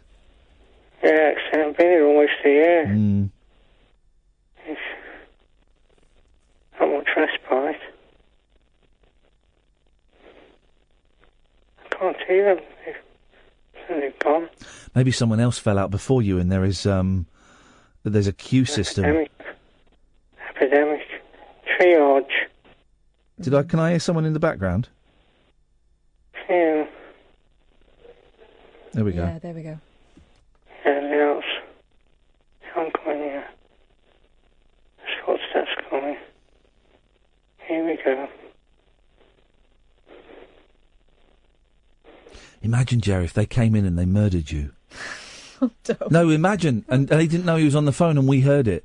And then you just hear Gerry be murdered, and then you hear a voice pick up the phone and go, "Hello?" That's a cheery thought, isn't it, Gerry? Well. Happy Halloween. What they speak to me like. I'll get a first-hand experience. Someone good, someone I want to wait until I hear them come in. How did you dial our number? Have you got our number on speed dial or something? I don't remember it in my head. I can't ring this number because it's the same number. Yeah.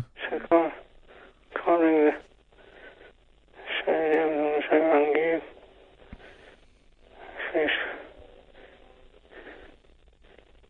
I don't know what they're doing.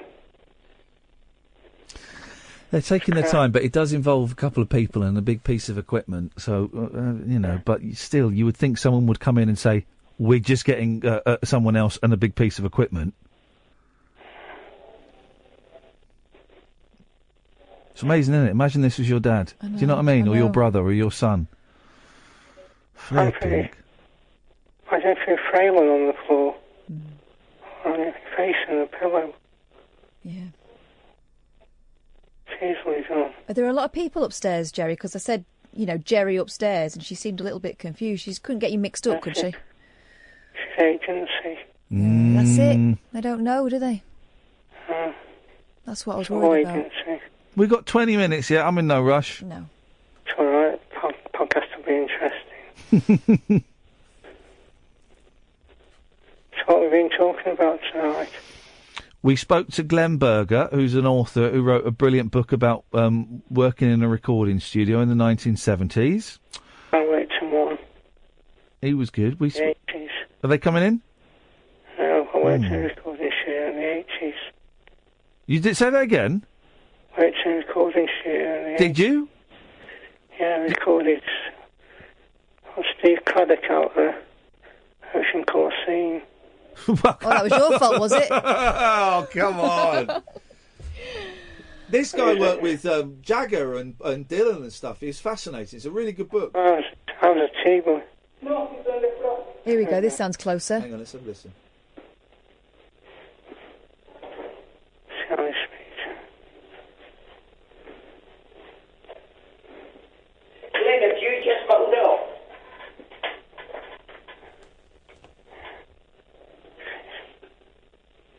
Have you just phoned up? Yeah. Who have you phoned up? On the phone. Oh, darling. Oh, you're not phoning from.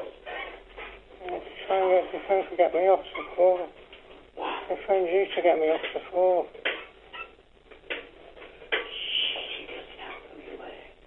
We've been looking round everybody. You're looking at who? Finding. Well, she said Gerry. We all ran round. Gerry. And where we've been looking downstairs and everything. Over the road. Because they didn't have no Gerry. No Gerry. I'm just fucking I'm downstairs.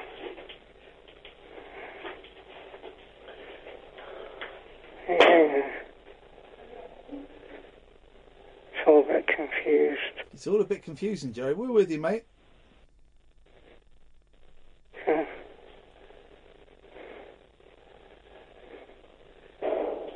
So,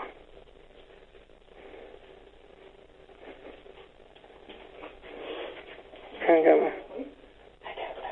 Yeah, yeah, because I want to go.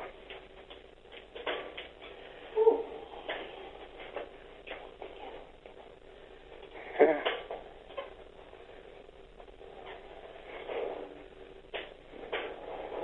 Iain, Yeah? don't let me go. You go if you want, Jerry, but I'm happy to sit here for the next 10 minutes or so.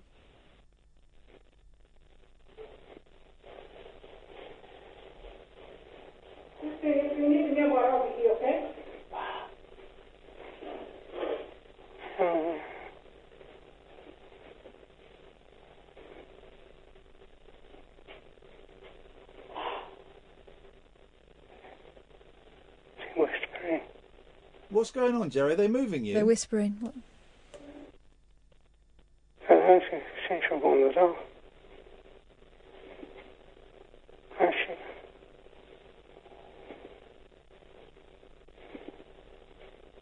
I'm really whispering.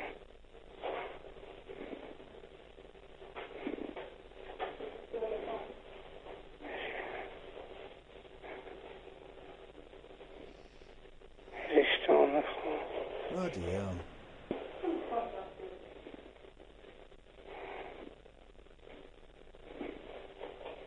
That's amazing. What are they doing? Are they in the room with you? Outside the door, Flipping heck. cleaning the wheelchair. Right.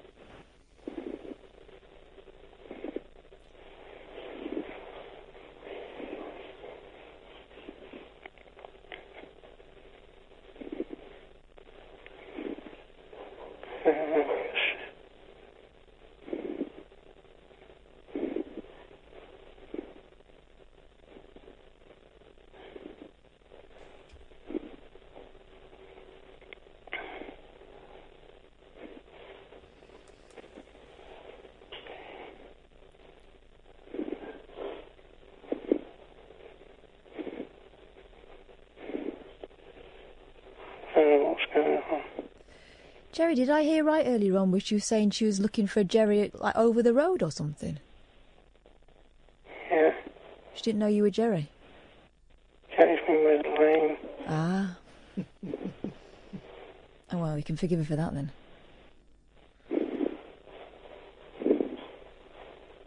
Well, they still know me as that. Oh, they know you as that, though? Yeah. Mm.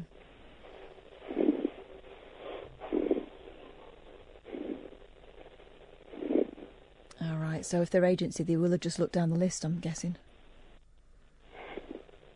I don't know what's going on.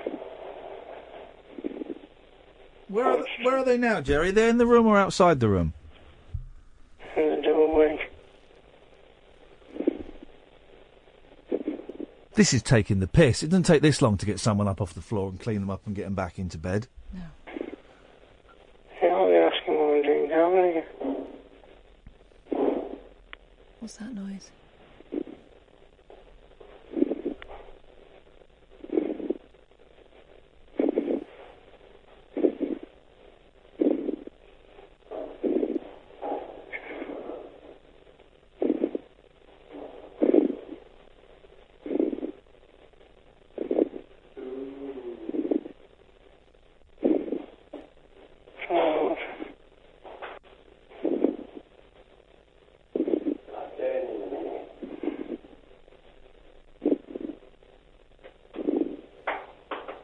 Something going walk off.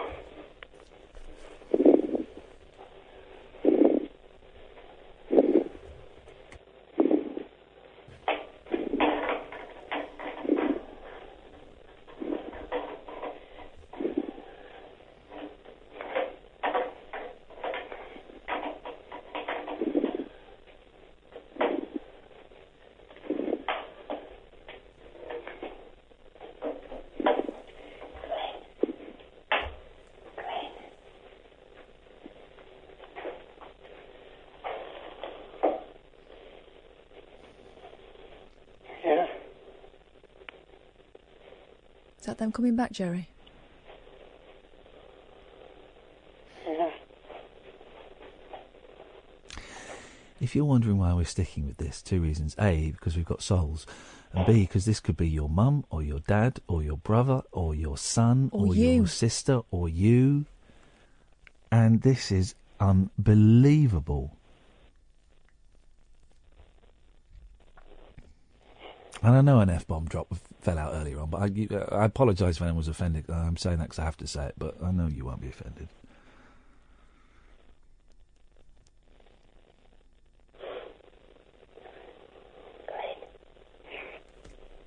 There we go.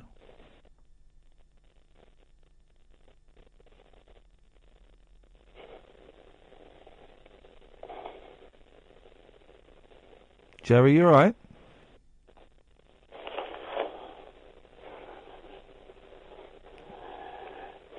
Gerry? Yeah. You all right? Yeah. Are they there?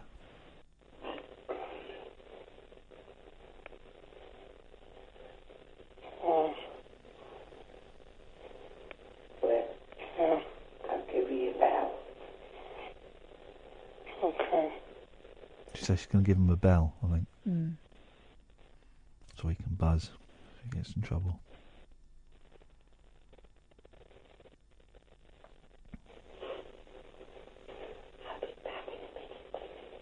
All right, well, she sounds all right. She's going to be back in a minute. Gerry? He walked off. Yeah. Are you still on the floor? Yeah. Yeah.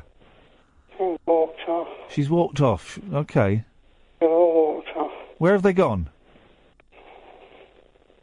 Don't know. Did she give you the buzzer? Yes.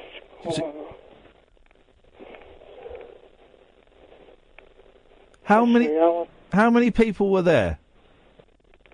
3 at first. 3 of them. And you're still on the floor? Yeah, covered in piss.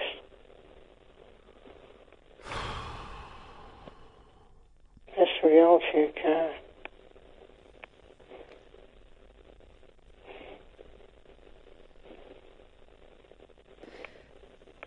when this has happened before? Does it normally take this long, Gerry?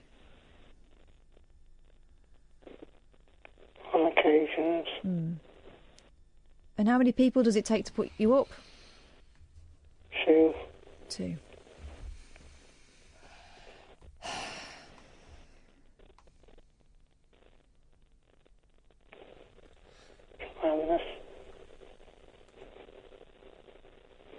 On a lighter note, Gerry, when you get an ice cream with a lolly stuck in it, it's called a Popeye. I don't know if that makes you feel any better knowing that. I certainly feel a little bit better being reminded of that. Popeye, remember Funny Feet? Remember Funny Feet? I used to like a Funny Foot. I was banned from big feasts because I always ended up wearing them. You can still get feasts. You can still get the feasts. You can't get. I don't think you can get the Funny Feet. Oh, I think you can. Can you get Funny Feet? Really? Why on earth would they get rid of them? Because people are idiots. That's why. That's why people are absolute idiots. What's happening, Gerry? Nothing. No. I'm just chilling out on the carpet. Gosh. Where's my bowel?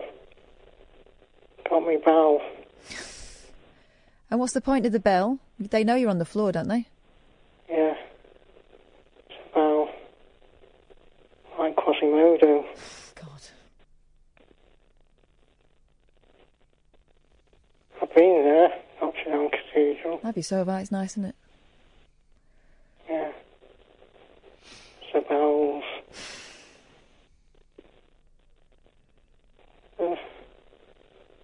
Sorry, it's been a bit crap broadcasting, but... Gerry, what we're going to do... I can't listen to this. No. We need to... Can we not call 101 or something and get someone round there? Because this is outrageous. Well, tell you what we need to do then. This is outrageous. We need to take you off air, take the name of the care home, and then we phone 101. How about Would that? you be all right if we did that, Gerry? I make my life uncomfortable. They make life uncomfortable. It'll make life uncomfortable, would it? Do you want Catherine to phone the care home back again and let them know that we've been listening to you on national radio? Yeah. Are you worried that might make things a bit uncomfortable? What? I do in the short term of life. In the short term, it might. What would you like us to do, Gerry?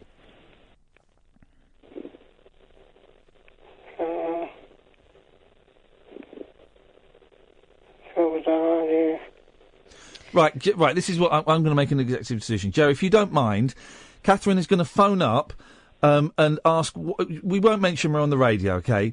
That we've got that as our little ace up our sleeve. She's going to go and phone up and ask why you're still on the floor, and say that we want this sorted out immediately. Would you be okay if we did that for you? Yeah. Yeah? Yeah. Right. All right. I'm on it. We're going to do that, and then we're going to stick around after the show. So give us a call back in about 5 minutes, yeah? Try. Try. All right, buddy. Can I hear you I need to hear you put the phone down. Yeah.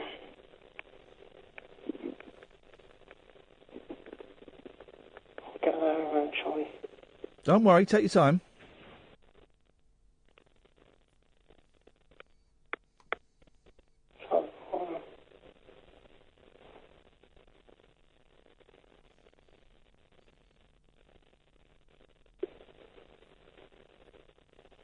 Can you get the phone? Can you hang up on the phone, Gerry? We need it so that you can call us back. Try and hang up, dude.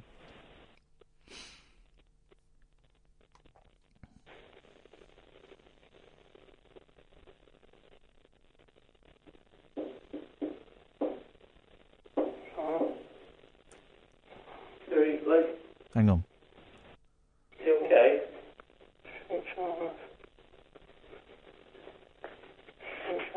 Say it again, dude.